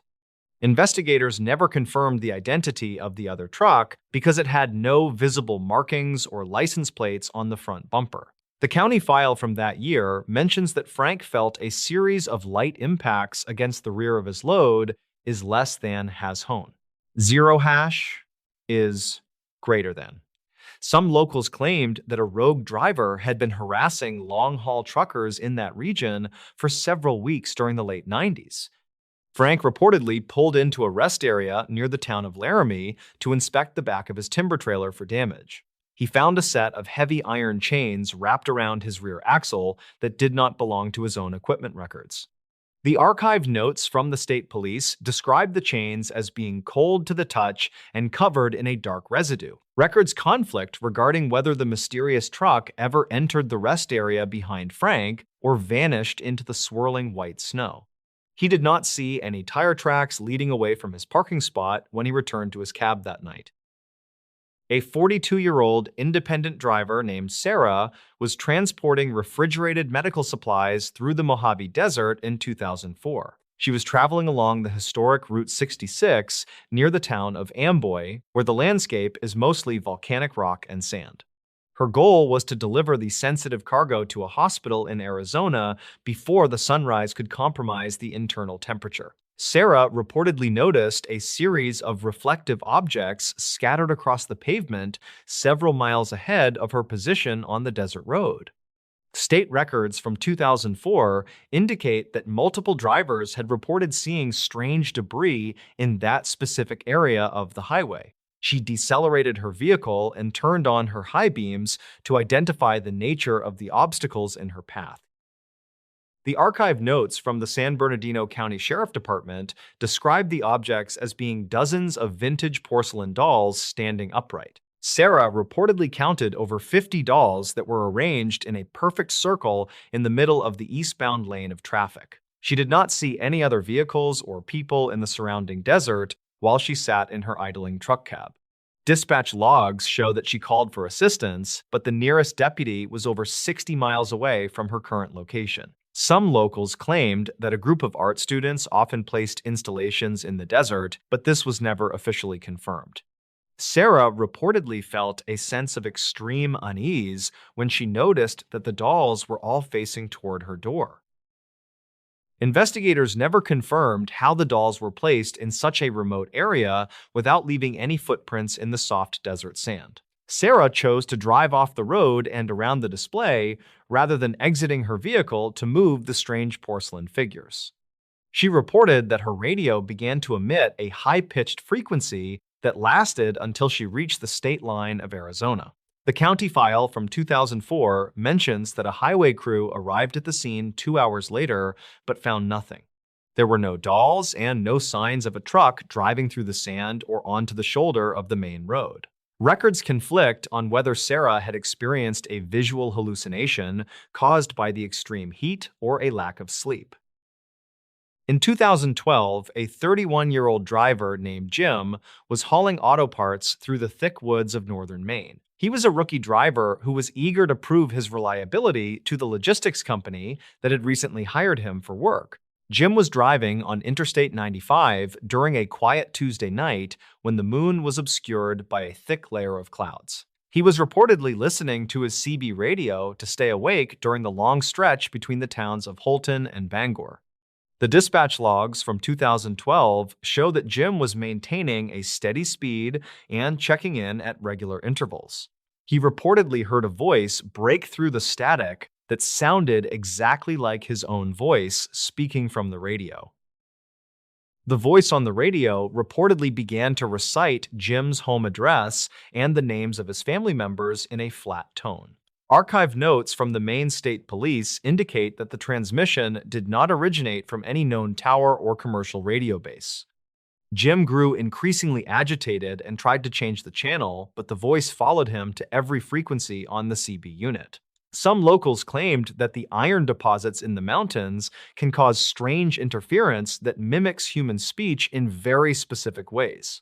Investigators never confirmed the source of the broadcast or how the speaker obtained personal information about the young driver from Ohio. The county file from 2012 contains a transcript of the strange audio recorded by a hobbyist.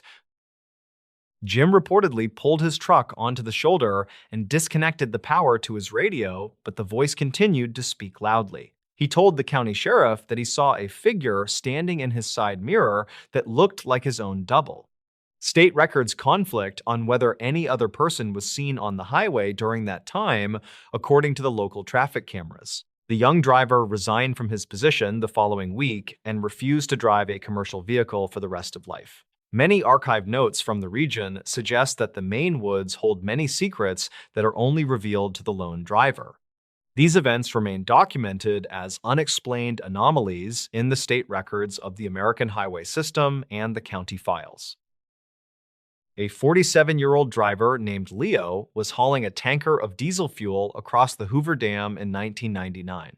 He was a veteran of the desert roads who understood the risks of driving through the mountainous terrain of northern Arizona. Leo was reportedly traveling toward the city of Las Vegas to deliver his cargo before the morning rush of the tourist. The dispatch logs from 1999 show that Leo reported a group of people standing on the narrow bridge walkway. He noted that the individuals were dressed in formal attire that appeared to be from the 1920s or the early 30s. Some locals claimed that the bridge is a site of many historical sightings that have never been fully explained. The archived notes from the National Park Service mention that the security cameras did not capture any pedestrians on the bridge. Leo reportedly saw the group of people turn their heads in unison to watch his truck pass through the concrete canyon walls. He told the investigators that the individuals had pale skin that seemed to glow under the yellow glare of the highway lamps. State records conflict regarding whether anyone was authorized to be on the bridge during the late hours of that specific Tuesday. Leo continued his drive, but he reportedly saw the same group of people standing on the shoulder 10 miles ahead. The county file from 1999 describes his statement as being consistent with someone who experienced a significant event. In 2018, a 38-year-old driver named Elena was transporting a load of antique furniture through West Texas. She was driving on Interstate 10, where the flat landscape stretches for hundreds of miles between the small towns and gas stations. Elena intended to reach the city of El Paso before the sun began to bake the desert floor in the morning. She reportedly noticed a flickering light in the distance that appeared to be a distress signal from a stranded motorist nearby. State records from 2018 indicate that there were no reported accidents or breakdowns on that stretch of the road. Elena slowed her vehicle and prepared to stop when she saw a massive structure appearing in the middle of lanes. The archive notes describe the structure as a large wooden house that was sitting directly on the asphalt of the interstate highway. Elena reportedly slammed on her brakes and came to a halt only 20 feet from the front porch of the building. She did not see any trucks or trailers that could have transported a house to such a remote location in Texas. Dispatch logs show that she contacted the highway patrol to report the obstruction, but they found nothing when they arrived later. Some locals claimed that the mirages in the desert can create images of buildings that are located hundreds of miles away. Investigators never confirmed how a physical object could vanish from the road without leaving any marks on the hot pavement. A 50-year-old driver named Michael was hauling a load of luxury cars through the Everglades on Interstate 75 inches 1980. He was a seasoned professional who was used to the humidity and the thick fog that often blankets the Florida swamp. Michael was reportedly traveling south toward the city of Miami when his headlights revealed a barrier of thick vines across the road. The state records from 1980 describe several incidents where the local vegetation appeared to grow over the highway overnight in certain areas.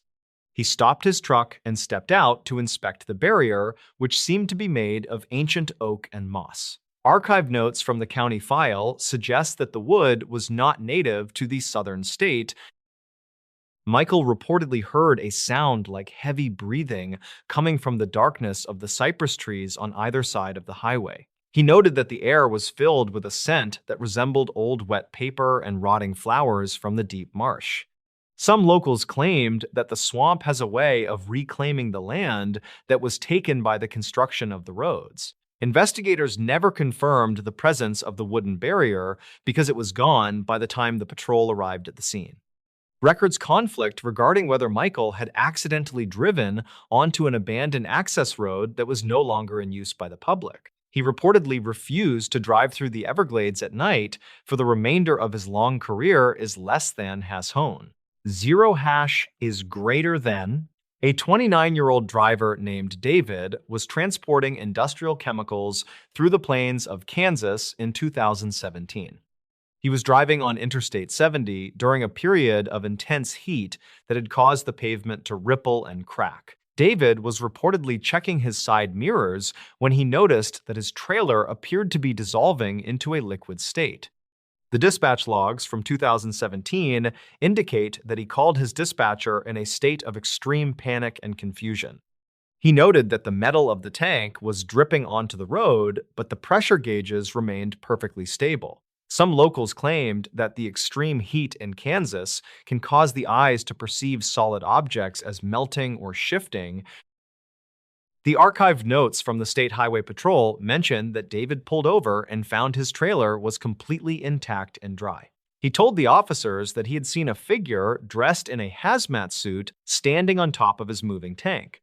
Investigators never confirmed the presence of any other person on the vehicle during the time that David was driving on the road. State records conflict on whether there were any chemical leaks reported in the county during the month of July that year. David reportedly quit his job and moved to a different state where he no longer had to drive through the open plains.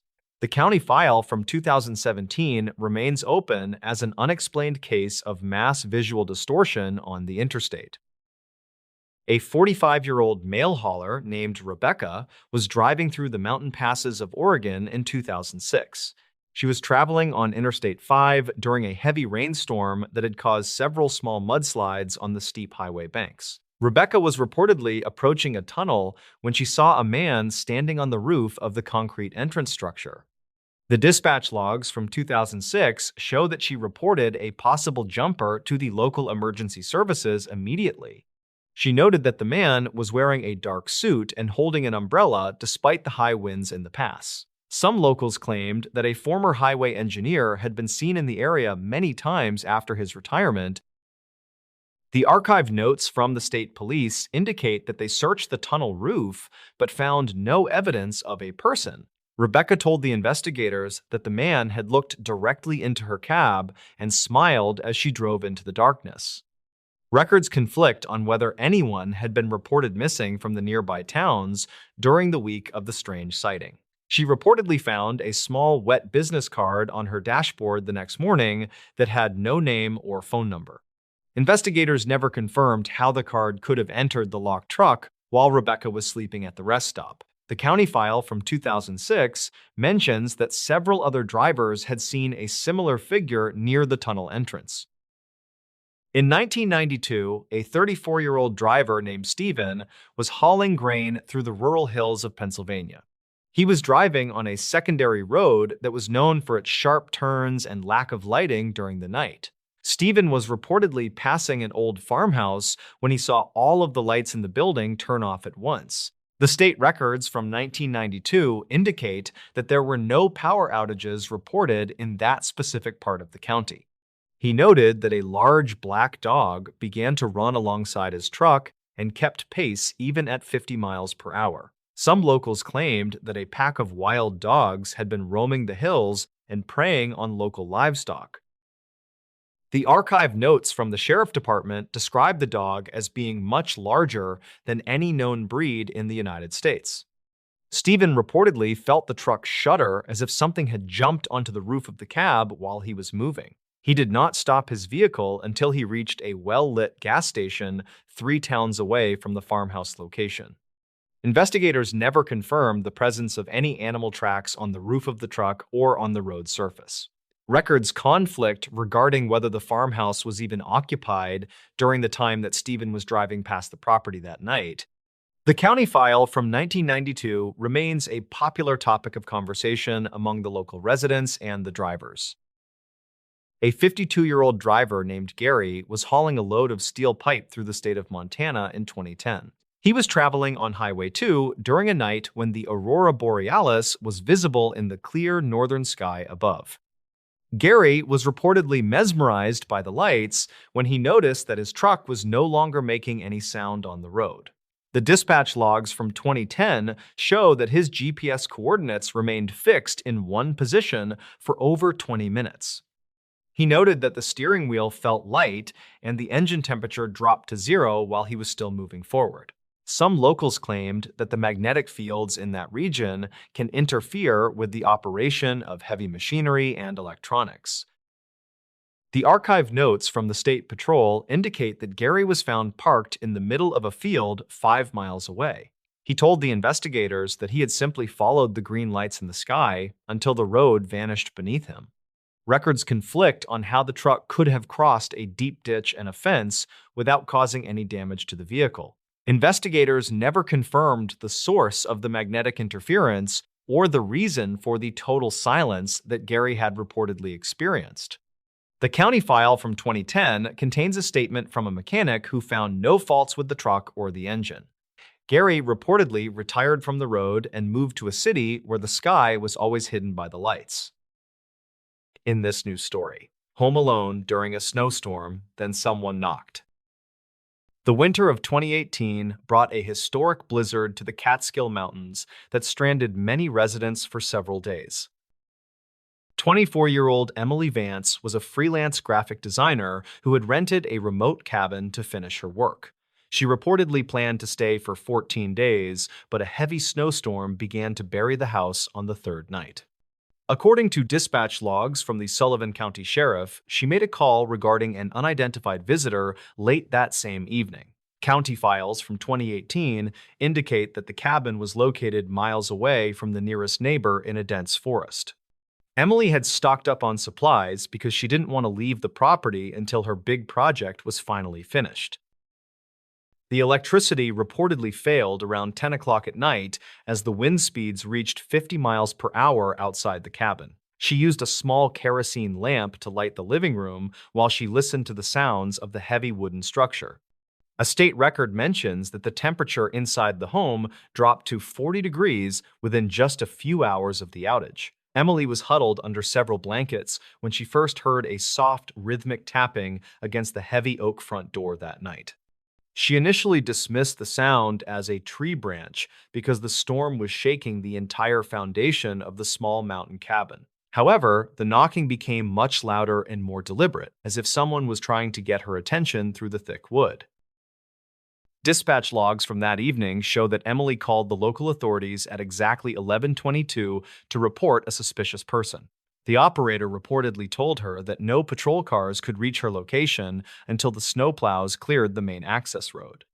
Emily grabbed a heavy kitchen knife and moved toward the window to see if anyone was standing on the covered front porch. The glass was completely covered in thick frost, which prevented her from seeing anything beyond the blurry reflection of her own face. The sound of the knocking suddenly moved from the front door to the back of the house near the small kitchen area. Emily reportedly felt a sense of dread because the back door was much thinner and the lock wasn't as secure as before. She stayed in the middle of the room because she didn't want to be near any of the large glass windows or doors. The operator could hear the sound of something heavy hitting the side of the house while Emily was still on the phone. State records described this sound as a blunt impact that was strong enough to shake the kitchen cabinets and rattle the plates. Archived notes from the following investigation state that the knocking continued for nearly 20 minutes without any verbal response from outside. Emily shouted through the door, but she didn't hear any voice over the sound of the wind screaming through the frozen trees. Some locals claimed that a drifter had been seen walking along the highway several miles south of the cabin earlier that day. Investigators never confirmed the identity of this individual or if they had the equipment to survive in such a brutal winter storm. The state records indicate that the footprints found later were far too large to belong to any of the local forest residents. Records conflict regarding whether the front door had been tampered with or if the locks were simply frozen shut from the ice. Morning light revealed a strange scene that the investigators would later document in a detailed county file from 2019 for court. There were no human footprints in the deep snow surrounding the cabin, despite the clear reports of someone circling the entire perimeter. Instead, the search team found deep circular indentations in the ice that didn't match any known footwear or local wildlife in New York. Some locals claimed that the pressure of the frozen ground can sometimes create unusual patterns during a very rapid change in temperature. Investigators never confirmed this theory because the marks were concentrated specifically around the entry points of the remote mountain home during the storm. Archived notes from the lead detective suggest that someone might have used stilts or another device to avoid leaving recognizable human tracks. The investigation turned to the history of the property, which had been built on an old logging site from the 1950s. County files indicate that the land had been the subject of many legal disputes regarding the boundaries of the neighboring state park. A state record from 2012 mentions a similar incident where a previous tenant reported hearing rhythmic knocking during a heavy rainstorm. Some locals claimed that the cabin was built over a natural vent that produced strange acoustic effects when the wind was strong. Investigators never confirmed if the sound of the knocking was a physical person or just a very rare environmental phenomenon of nature. Records conflict about whether the previous tenant had actually seen a figure standing in the woods before they decided to move out. Emily decided to leave the cabin immediately after the roads were cleared because she didn't feel safe staying there any longer alone. She reportedly told the investigators that she felt like someone was watching her from the tree line as she packed her car. Dispatch logs from the following week show that she called once more to report a strange vehicle parked at the gate entrance. When the deputies arrived, they found a set of archived notes sitting on the passenger seat of an abandoned and rusted truck. These notes belonged to a former surveyor who had disappeared in the same region during a similar winter storm in 2011. State records describe the surveyor as a very experienced man who knew the mountain trails better than almost anyone else in the county. The discovery of the abandoned truck led the investigators to believe that the two cases might be connected by a single individual. However, there were no signs of life inside the vehicle, and the engine had been cold for at least several months already. Some locals claimed that they had seen the old truck moving through the woods at night without any of its headlights turned on. Investigators never confirmed these sightings because the mechanical condition of the vehicle made it impossible for it to be driven by anyone. County files from 2019 show that the truck was registered to a man who had passed away over 10 years earlier. This data conflict caused a lot of confusion for the detectives who were trying to find a logical explanation for recent events.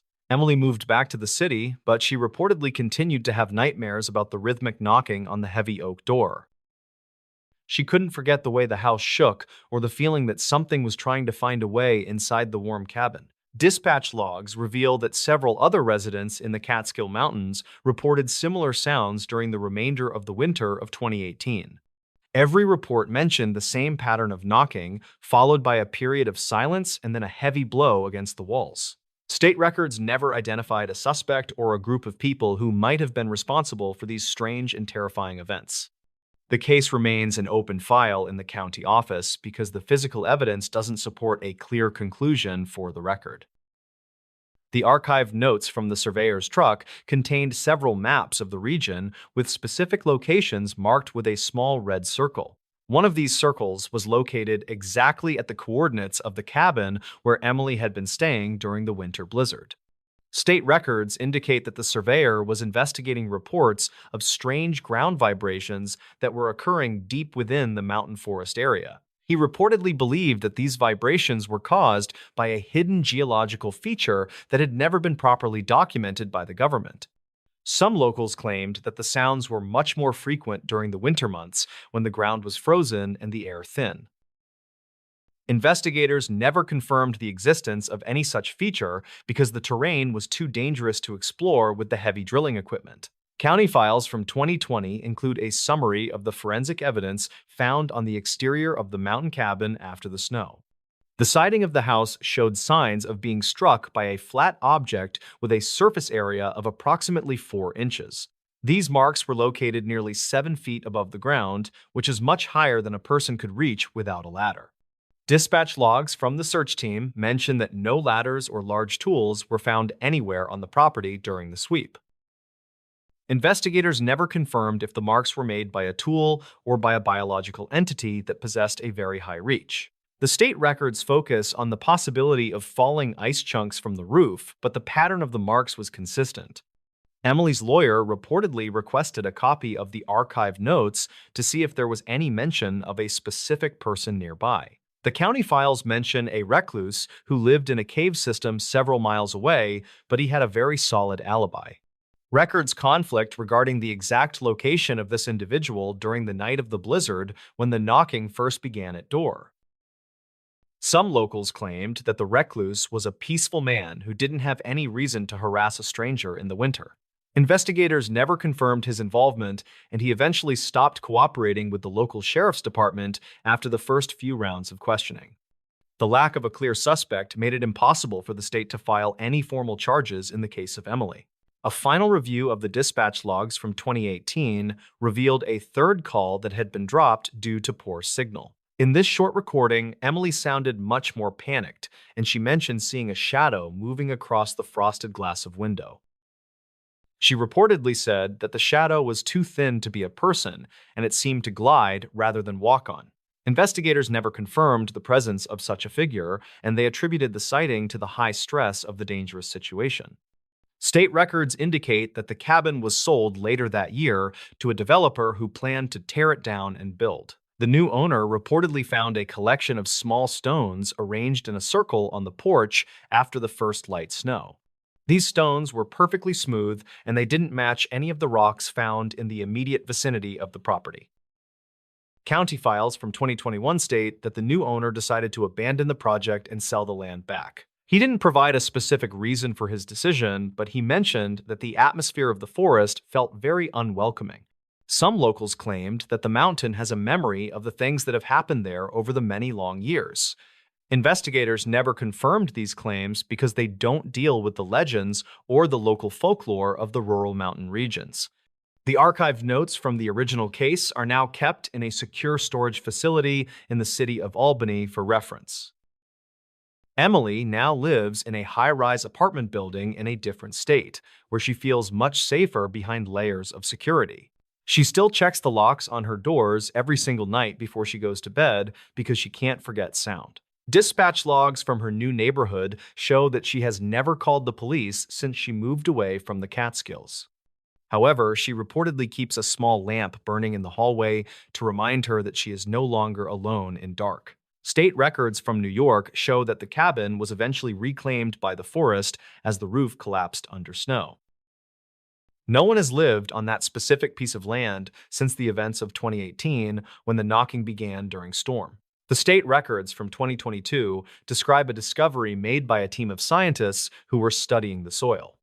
They found a series of metallic fragments buried near the foundation of the old cabin that were composed of a rare, archived notes from the laboratory state that the fragments showed signs of extreme heat exposure despite being buried in the ground.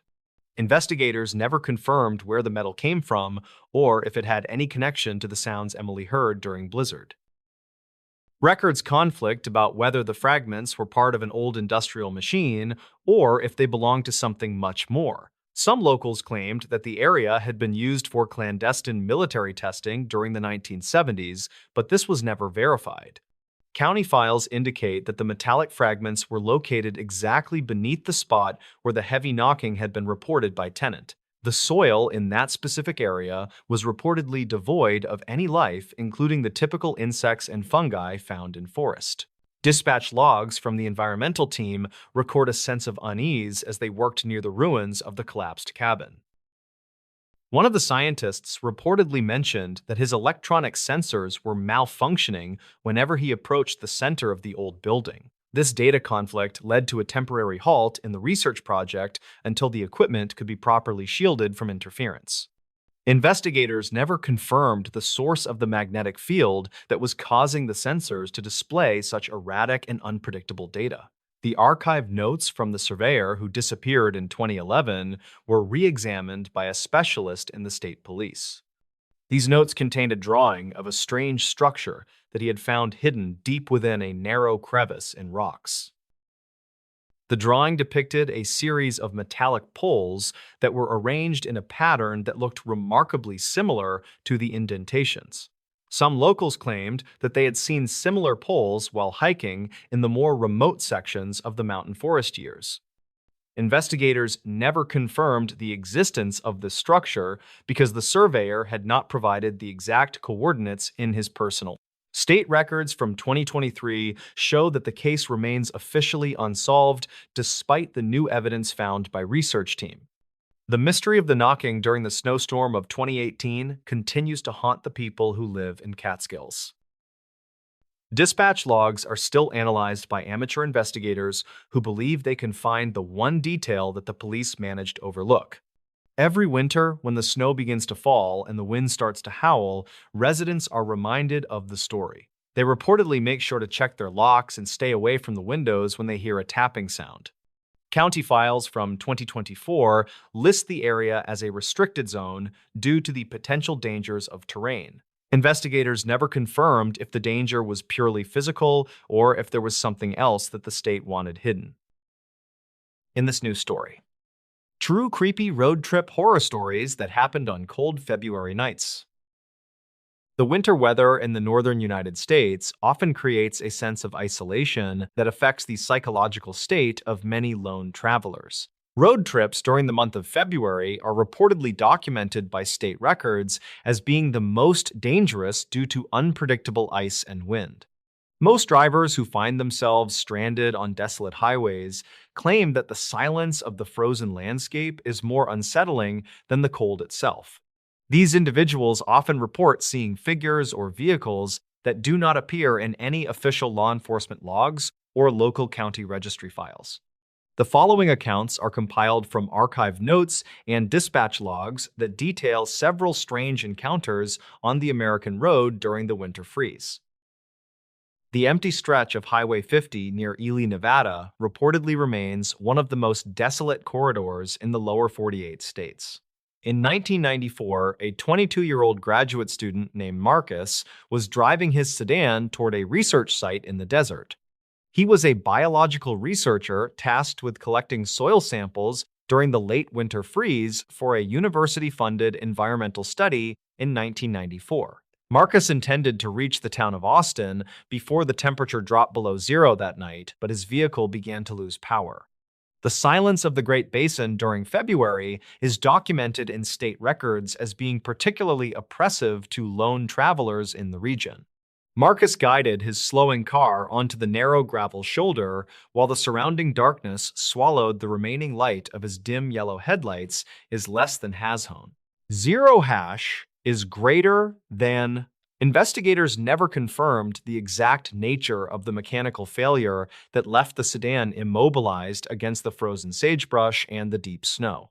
Marcus checked his dispatch logs and realized he was outside the range of the nearest transmission tower, which was located several miles away. Some locals claimed that the wind in that region creates auditory illusions that sound like human voices calling from the darkness of the trees.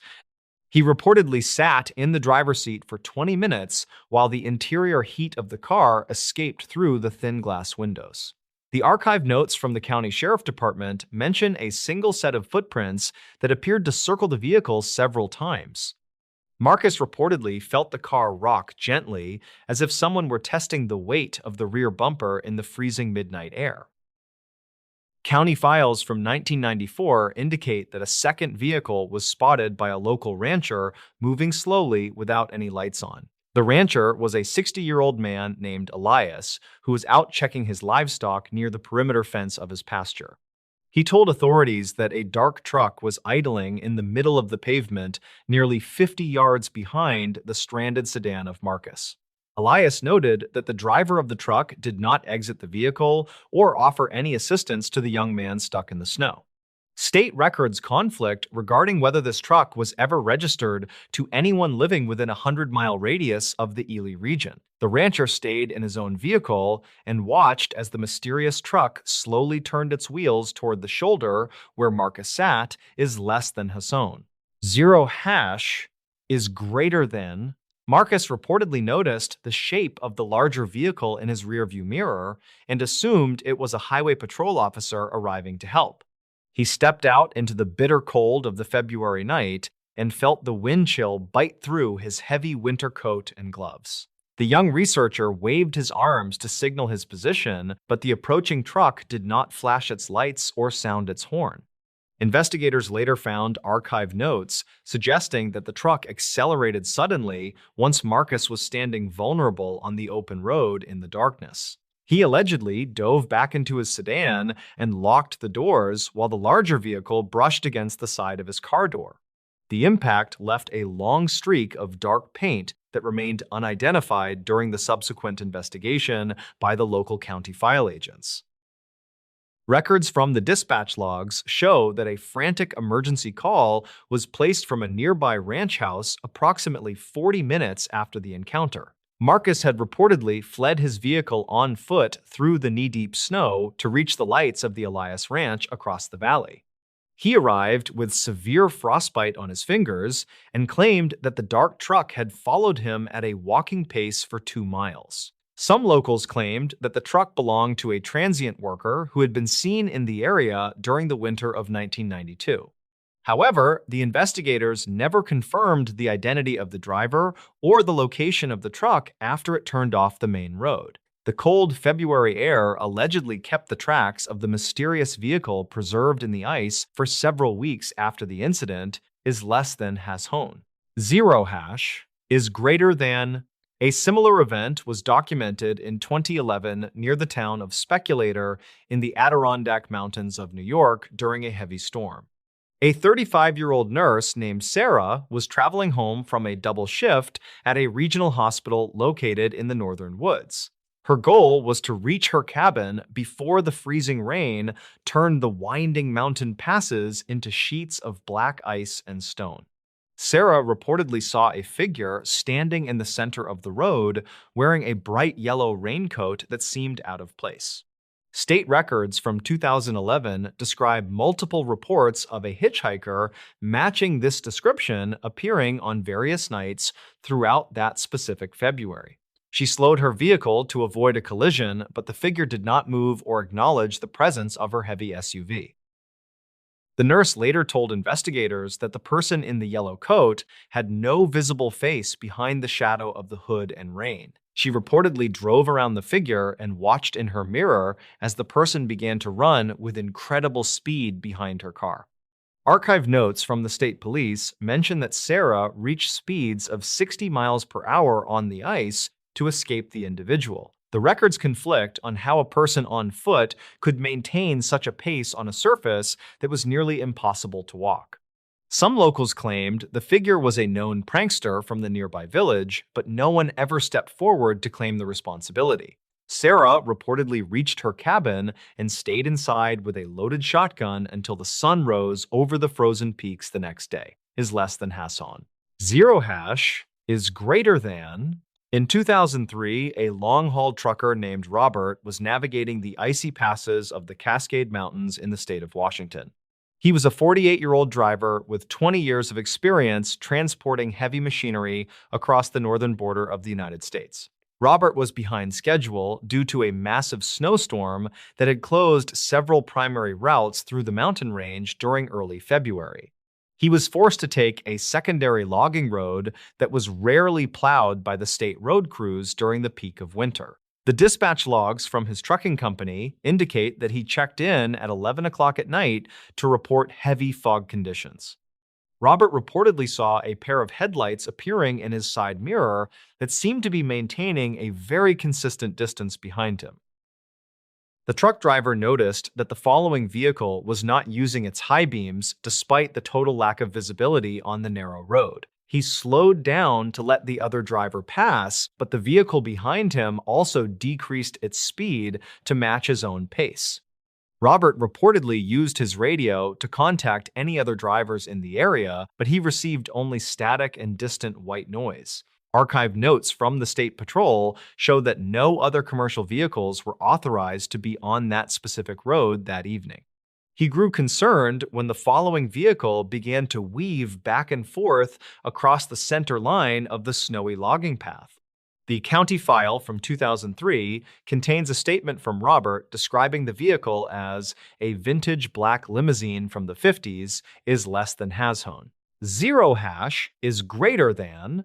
Investigators never confirmed the presence of a vintage limousine in the region because there were no registration records for such a car in Washington. Robert reportedly saw the driver of the limousine pull alongside his massive truck while they were navigating a sharp turn over a steep cliff. He claimed that the interior of the car was filled with a thick green light that obscured the features of the person driving. The truck driver forced his vehicle into a higher gear and managed to pull away from the mysterious car on a straight stretch. Some locals claimed that an old hotel at the top of the pass used to operate a fleet of similar cars in 1950. Robert reached the main highway and found that the black car had vanished into the swirling snow without leaving any tire tracks. Another account from 1988 involves a young couple named David and Linda who were driving through the rural hills of Kentucky. They were both 24-year-old teachers who were traveling to visit family for a winter wedding during the first week of February. David was driving their small hatchback while Linda consulted a paper map because they had become lost on the back roads near Owsley. The state records from 1988 indicate that a series of strange sightings occurred in that county during the same winter month. They reportedly encountered a roadblock consisting of several large wooden crates that had been placed across the width of the narrow pavement. David stopped the car and remained inside while he waited for someone to appear and explain the obstruction in the freezing road is less than Hashown.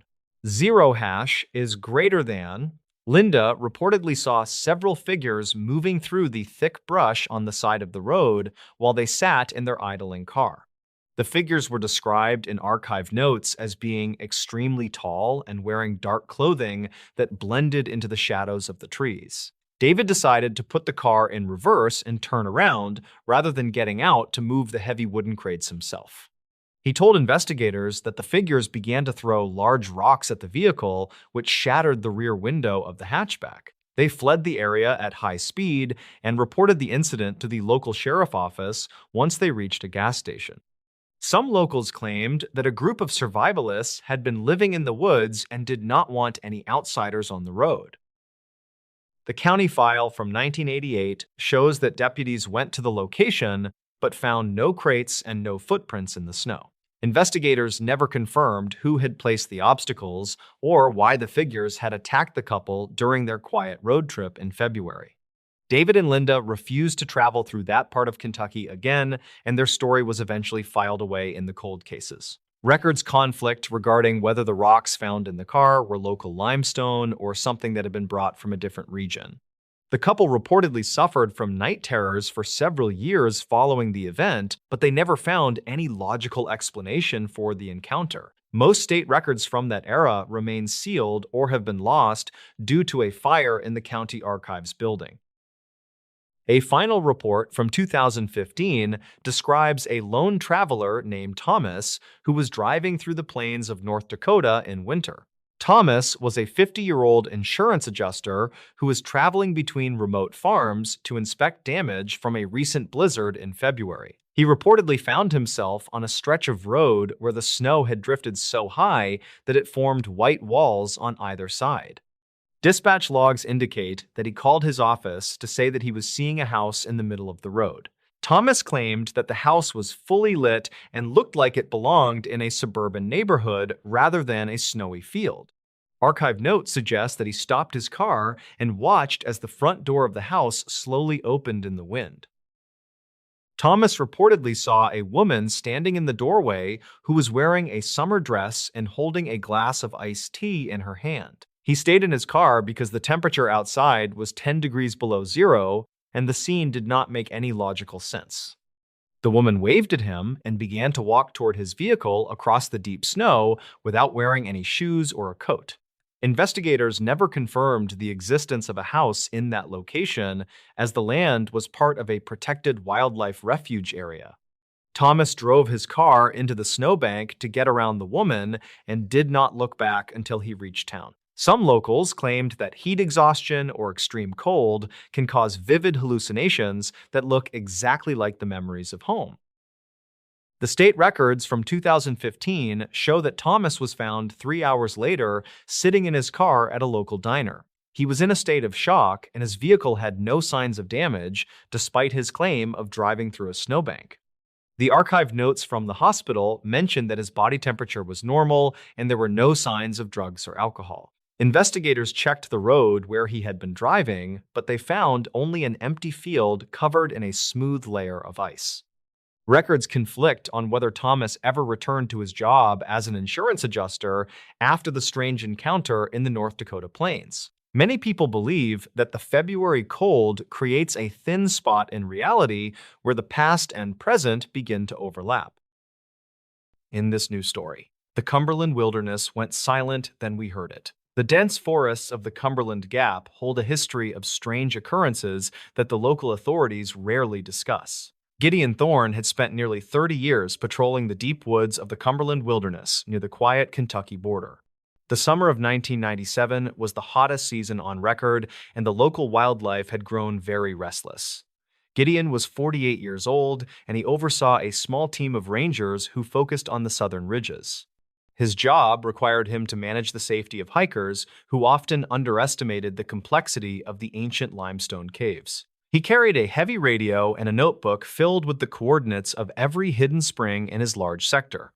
A wildlife researcher named Beckett Sterling arrived at the ranger station during the first week of August to study birds. Beckett was 32 years old and he specialized in bioacoustics, which is the study of natural forest sounds. He told the ranger he wanted to record the rare owls that lived in a remote valley called Blackwood Hollow. Gideon checked his permits and reminded the young man that the hollow was known for its unusually thick morning fog. Beckett just smiled and he adjusted the straps on his large pack before heading toward the dark forest trail ahead. The ranger watched the researcher disappear into the tree line and he felt a familiar weight of concern in chest. The first 5 days of the expedition passed without any major issues, and the weather remained remarkably clear and sunny. Beckett sent a brief radio check-in every evening at exactly 6 o'clock to confirm his location and safety. On the night of August the 6th, the radio remained silent, and Gideon could not reach the young man back. The ranger waited until the following morning before he organized a small search party to head into the Blackwood Hollow. They started their investigation at the last known coordinates that Beckett had provided during his final successful radio check-in. The searchers found the campsite tucked away in a grove of ancient hemlock trees that were covered in thick moss. The tent was still zipped shut, and all of the expensive recording equipment was sitting on a folding wooden table. Gideon noticed that the entire forest was eerily quiet, and not a single bird was singing in the morning light. There were no signs of a struggle, and the food supplies belonging to Beckett were still sealed in plastic bags. The search party expanded their perimeter, but they could not find any footprints or broken branches in the surrounding area. Gideon found a digital recorder that was still running, and he put on the headphones to listen to the print. The audio file started with the normal sounds of the forest, including the wind in the trees and distant owls. At exactly midnight on the recording, the woods went completely silent, as if someone had turned off a giant switch. The silence lasted for nearly 4 hours, and the only sound was the faint hum of the internal electronic components. Then a rhythmic tapping started to echo through the speakers, and it sounded like a person using a heavy hammer. Beckett could be heard whispering into his microphone about a large shadow that was moving through the trees near camp. He described a figure that was at least 8 feet tall, and it moved without making any sound on leaves. The researcher sounded terrified, and he said the creature was mimicking the sound of his own voice back to him. According to the recording, the being stood just outside the tent, and it repeated the exact words Beckett spoke. The final entry ended with a loud, metallic screech and the sound of something heavy being dragged across the ground. Gideon felt a chill go down his spine as he realized that the researcher was not alone in Hollow. The search party spent the next 3 days scouring every inch of the valley, but they found absolutely nothing new. Gideon decided to review the archived dispatch logs from the early 1970s to see if this happened before then. He discovered that 3 other researchers had vanished in Blackwood Hollow under the exact same circumstances during the summer months. Each case involved a period of total forest silence, followed by reports of strange voices echoing through the limestone caves. Gideon realized that the hollow acted like a natural echo chamber that could capture and repeat sounds for many years. He returned to the campsite one last time, and he began to tap on the nearby rock walls with shovel. He heard a human voice whisper his name from deep within the stones, and it sounded exactly like Beckett Sterling. The ranger followed the sound toward a narrow opening in the cliff face that was hidden behind a thick waterfall. He squeezed through the gap, and he found himself in a large cavern that was filled with old recording gear. The equipment was decades old, and it had been carefully organized by someone who knew exactly how it all worked. Gideon found a final journal entry from a missing ranger who had disappeared in 1974 near the hollow. The writing described a group of beings who lived in the caves and used sound to hunt their human prey. These creatures could perfectly mimic the voices of loved ones to lure people away from their safe and marked trails. Gideon realized that Beckett had been tricked into following a voice that sounded like a friend calling for help. He saw a pile of bones in the corner of the cave that belonged to many different people, and the ranger managed to escape the cavern just as the rhythmic tapping started to echo through the dark stone walls. He ordered the entire Blackwood Hollow to be sealed off from the public, and he declared it a danger. The official report stated that Beckett Sterling had likely fallen into an unmarked sinkhole during a sudden and violent storm.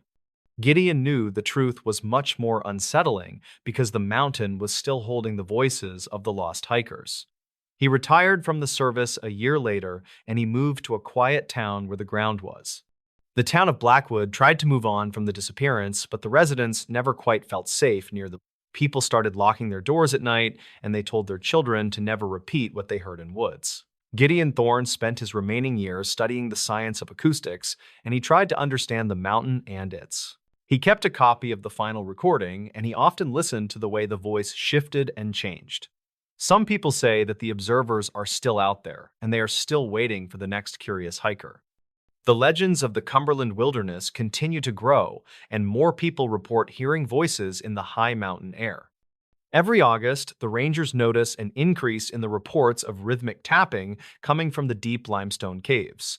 They stay on the lower trails, and they never go into the hollow after the sun has set at. The case remains open in the dusty files of the sheriff's office, but no new evidence has been found. The forest remains thick, and the secrets of the Cumberland Gap are buried deep within the cold gray stone. Gideon often wondered if Beckett was still in the cave and if he was still calling out for someone. He knew that some mysteries are better left alone in the dark corners of the world where the wind. The investigation into the recording gear revealed that the machines had been modified with parts that were not commercially available. This discovery suggested that the beings in the caves possessed a high level of technical knowledge about sound and physics. Gideon realized that the creatures were not just animals, but were a highly evolved species that lived in the dark. He spent his final days writing a book about the experience, but he never shared the most terrifying details with. He died in 2024, and he left his collection of audio tapes to the local Historical Society archives. The researchers who studied the tapes found that the voices in the background were actually speaking a very old language. It appeared that the beings had been living in the Cumberland Gap for thousands of years before the settlers arrived. This realization changed the way the community viewed the mountains and the legends that had been told for generations. The mystery of the Cumberland silence remains unsolved, and the files are still locked in the ranger station basement.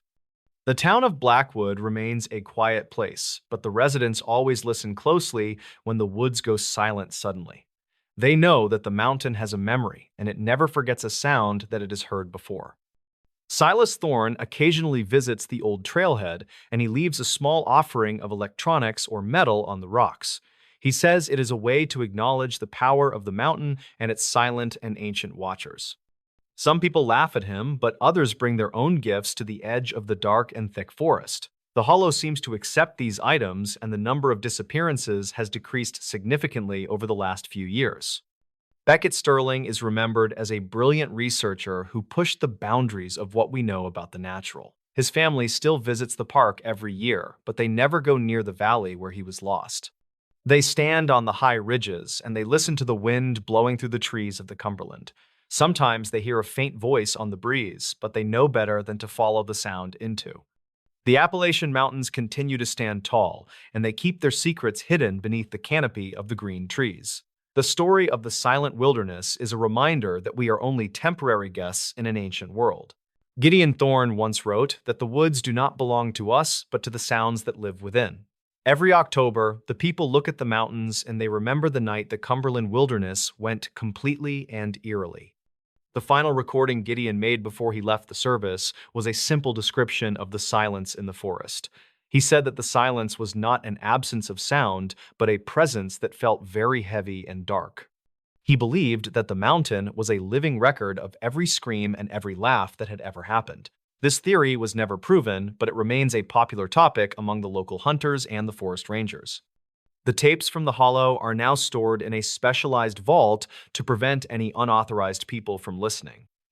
Many people have tried to find the entrance to the hidden cavern, but the cliffs have shifted over the years. It seems as though the mountain has moved the path to protect its secret from the people who live. Silas Thorne says that some things are not meant to be mapped or understood by those who do not belong. He still patrols the lower trails, but he never goes above the ridgeline after the sun has set. He knows that the observers are still there, and they are still waiting for the next voice too. The legend of the Cumberland silence is a chilling reminder of the power of the strange and the dark. The mountain remains a silent witness to the history of the land and the people who have passed through. Every year, the fog rolls into the Hollow, and the woods go quiet once again for a long time. In this new story, 3 disturbing small-town horror stories. Part 1. The town where nobody locked their doors. Most people in the American heartland believe that absolute trust is a sign of a healthy and safe community. This account from a remote mountain village suggests that leaving your front door unlatched might be an invitation for disaster. In the isolated village of Blackwood Hollow, the local culture was built on the fact that no one locked doors. Harlan Reed was a 41-year-old postal carrier who walked the quiet streets of the Hollow every afternoon. He had lived in the town since 1982, and he knew the specific habits of every single neighbor. The locals believed that their safety was guaranteed by the surrounding mountains and the long history of their shared ancestors. Harlan enjoyed the predictability of his route because it allowed him to finish his work before the early winter darkness. He often dropped off packages directly inside the mudrooms of the elderly residents who could not easily reach their porches. This level of trust was the foundation of the town, and no one ever questioned the safety of the practice. The atmosphere began to change during the first week of November in the year 2021 without any warning. Harlan was delivering a heavy box to a Victorian-style home owned by a woman named Mrs. Gable, who lived. He pushed the front door open as he had done for 15 years, but he felt a sudden and sharp. The house was silent, and the air inside felt significantly colder than the crisp autumn breeze blowing through the yard. He called out for Mrs. Gable, but his voice seemed to be absorbed by the heavy curtains and thick rugs. He noticed that the furniture in the living room had been moved into a tight circle facing the front door. This was strange because the elderly woman was known for her obsession with keeping her home in a perfect state. Harlan left the package on the floor and stepped back outside because he could not shake the feeling of. He mentioned the odd encounter to the local sheriff named Silas Thorne while they were eating lunch at the diner. Silas suggested that the woman was simply redecorating for the upcoming holiday season in the Hollow, but Harlan remained. By the middle of the following week, Harlan noticed similar patterns in several other homes along his daily delivery route. Doors were standing wide open even when the temperature dropped below freezing, and the residents were nowhere to be seen. He stopped at the home of a young mechanic named Elias Vance, who was usually working in his garage. The garage was empty, and the tools were scattered across the concrete floor as if they had been dropped suddenly. Harlan walked to the back door and found it unlatched and swinging slowly in the damp and heavy wind. He entered the kitchen and saw 3 plates of steaming hot food sitting on the small wooden table in silence. The family was gone, but the television was still playing a local news broadcast from a city 50 miles away. He felt a sense of vertigo as he realized the residents had not simply walked away from their homes. Harlan decided to conduct his own investigation because the authorities seemed disinterested in the strange behavior of the quiet town. He returned to the post office and began to look through the historical archives of Blackwood Hollow from many decades. He found a series of newspaper clippings that described a similar event that occurred in the winter of 1950. Several families had disappeared from their homes overnight, leaving behind open doors and half-eaten meals on their dining tables. The reports mentioned that the only witness was a young boy who spoke about a tall figure wearing a hat. This figure reportedly walked through the streets and knocked on every door that was not properly secured with a bolt. Harlan realized that the current residents were following a tradition that they did not fully understand or even remember. They left their doors open because they believed it kept them safe from the thing that wanted to enter. He spent the next 3 nights watching the main street from the window of his small apartment above the pharmacy. The town was deathly quiet, and the only sound was the howling of the wind through the dark mountain passes. On the 3rd night, he saw a dark shape moving slowly between the houses on the far side of town. The figure was remarkably tall and wore a tattered coat that seemed to blend into the shadows of the trees. Harlan watched in horror as the figure approached the front door of the local grocery store and pushed it open. The figure emerged a few minutes later and moved toward the next house with a purposeful and steady gait. The next morning, he went to the grocery store to see if the owner, named Arthur, was still there. Arthur was sitting in the middle of the aisle, staring at the ceiling with a look of pure and absolute. He did not respond when Harlan called his name or when he shook him gently by the heavy coat. Harlan realized that the town was being harvested by something that used the open doors as an invitation to enter. The residents were not being taken by force, but were surrendering to a force they could not possibly hope. He returned to his apartment and finally did the one thing that no one in the town had ever. He closed his front door and turned the heavy brass deadbolt until he heard a loud and satisfying click. The scratching started at exactly midnight and continued for several hours as the entity circled the small and dark apartment. Harlan could hear the heavy breathing of the thing on the other side of the thin wooden door in silence. It whispered his name in a voice that sounded like the rustling of dry leaves in a very deep. The deadbolt held firm, and the scratching eventually stopped as the sun began to rise over the cold mountain. He finally gathered the courage to open the door and walk out into the streets of the hollow once more. The town was completely empty, and there was no sign of the residents or the tall figure in the. The open doors were still swinging in the wind, but the houses were now hollow shells of their former selves. The police files confirmed that 100 people disappeared without a single trace of a struggle or a crime. Harlan Reed still lives in a city where every door is locked and he never forgets the open doors. The mystery remains as deep as the woods and as old as the fear of the dark and the. This story serves as a reminder that some traditions are actually chains that bind us to a very dark. The silence of Blackwood Hollow is the only legacy left behind for those who chose to leave doors open. Part 2. Everyone heard screams. Nobody called the police. Most violent crimes happen in the shadows of the night when no one is around to witness the actual struggle. This story is different because it happened in the middle of a crowded neighborhood where every single person was listening. The bystander effect is a documented phenomenon where people fail to help when others are present in a large group.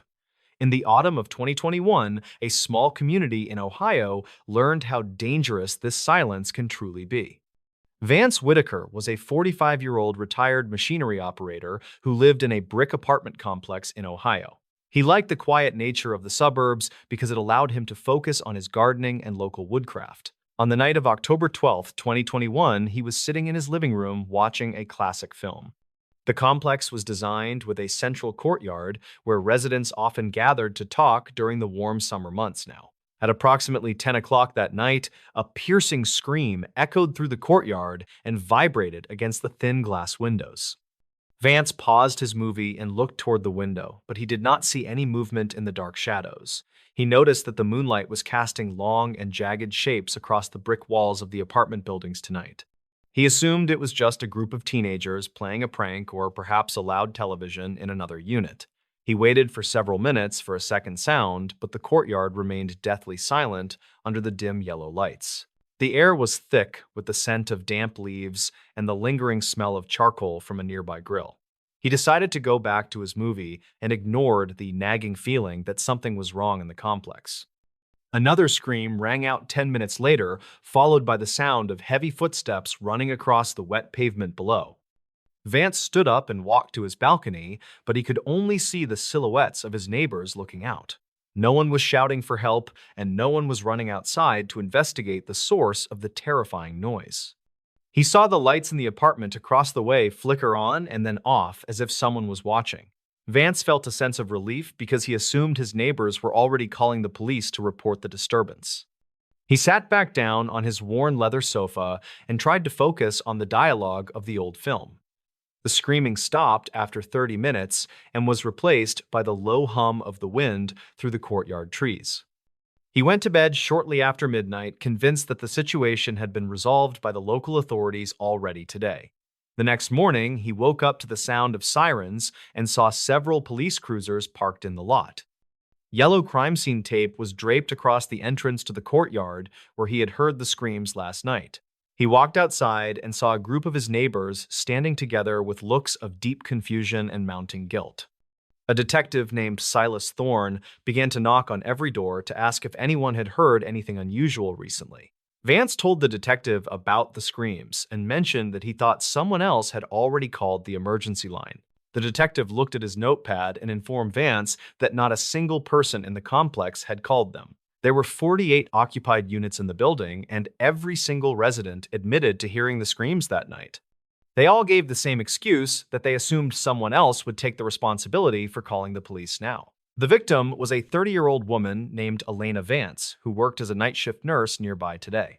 She had been attacked while walking from her car to the front door of her building in the open air. The investigation revealed that the attacker had stayed in the courtyard for over an hour because he knew no one. He had moved with a calculated slowness because he realized the neighbors were watching but doing nothing to stop him. The forensic team found several discarded cigarette butts near the bushes where the attacker had waited for his next move. The most disturbing part of the case was the realization that the screams were not actually coming from Elena Vance. The detective found a small digital recorder hidden in the bushes that was programmed to play a loop of screams.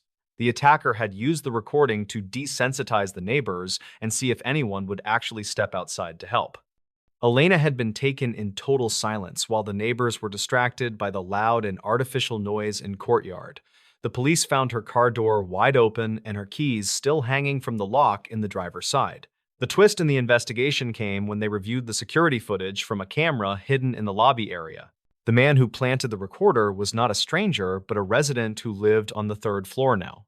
His name was Julian Reed, and he was a quiet 38-year-old accountant who never caused any trouble. He had spent weeks studying the habits of his neighbors to ensure that his psychological experiment would work perfectly today.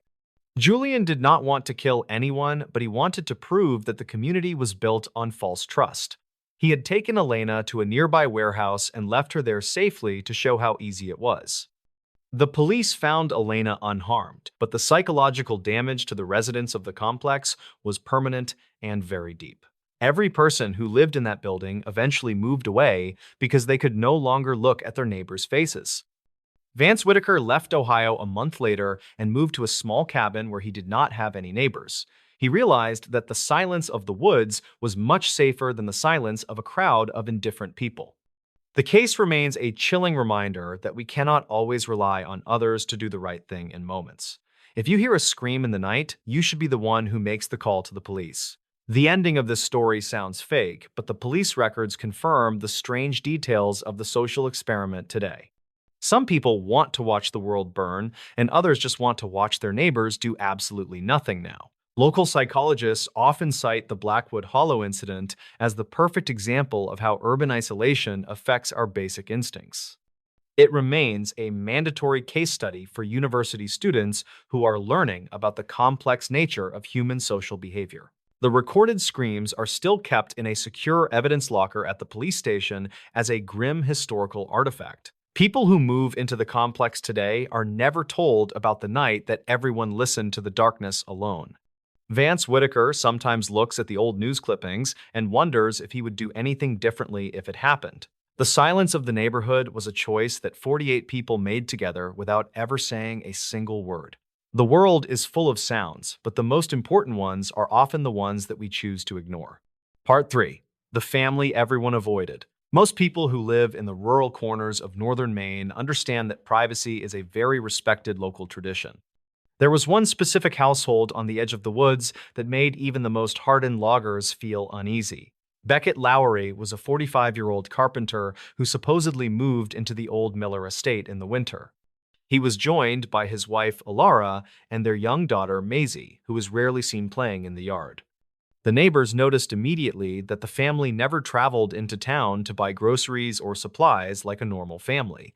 They would only see the three of them standing at the edge of the dark forest during the late evening. The Lowry family stood perfectly still for hours while staring into the dense trees as if they were waiting there. No one in the small community ever dared to knock on their door or offer a warm welcome to the quote. The local mail carrier, named Arthur, was the only person who had any regular contact with the strange Miller property. He noticed that the grass in the front yard never seemed to grow despite the heavy rain of the spring. The windows of the house were always covered with thick black fabric that prevented anyone from seeing the interior rooms. In the summer of 1997, Arthur noticed that the mailbox was overflowing with letters and local circular advertisements. He walked up the porch steps and felt a sudden drop in temperature that made his skin crawl with dread. He looked through a small gap in the window fabric and saw the three family members sitting at the table. They were not eating or talking, but were simply staring at the front door with wide and unblinking pale eyes. Arthur dropped the mail and ran back to his truck because the silence from the house felt like He reported the strange incident to the local sheriff named Silas Thorne, who had been patrolling the area for years. Silas was a practical man who did not believe in local legends or the whispered fears of the nervous townspeople. He agreed to perform a welfare check on the Lowry family to ensure that no one was sick or hurt. The sheriff drove to the estate the following morning and found the front door was standing wide open and unlatched. He stepped inside the foyer and was immediately struck by the thick layer of dust covering every single piece of. It looked as if no one had lived in the house for at least 30 years despite the recent sightings. He walked into the kitchen and found the three family members sitting exactly where Arthur had described them the day. The sheriff approached Beckett Lowry and touched his shoulder, but the man did not move or respond to the contact. Silas realized with a shock that the bodies were not alive, but were perfectly preserved and very realistic wax figures. He searched the rest of the house and found a collection of old newspaper clippings hidden under the floorboards. The articles described a family named Lowry who had disappeared from a different state in the year 1967. The photographs in the newspapers matched the faces of the wax figures sitting in the kitchen with terrifying and exact. Silas found a journal in the basement that described a man who wanted to recreate his lost family forever today. The writer had spent decades building the figures and moving them around the yard to simulate a normal and living crumb. The neighbors had not seen a real family, but had been watching a grieving man move statues in the dark. The investigation revealed that the real Beckett Lowry had died of natural causes in the basement several months prior today. His body was found resting near a workbench filled with sculpting tools and various jars of heavy industrial grade. The mystery of why the neighbors saw the figures standing on their own remains a topic of local debate now.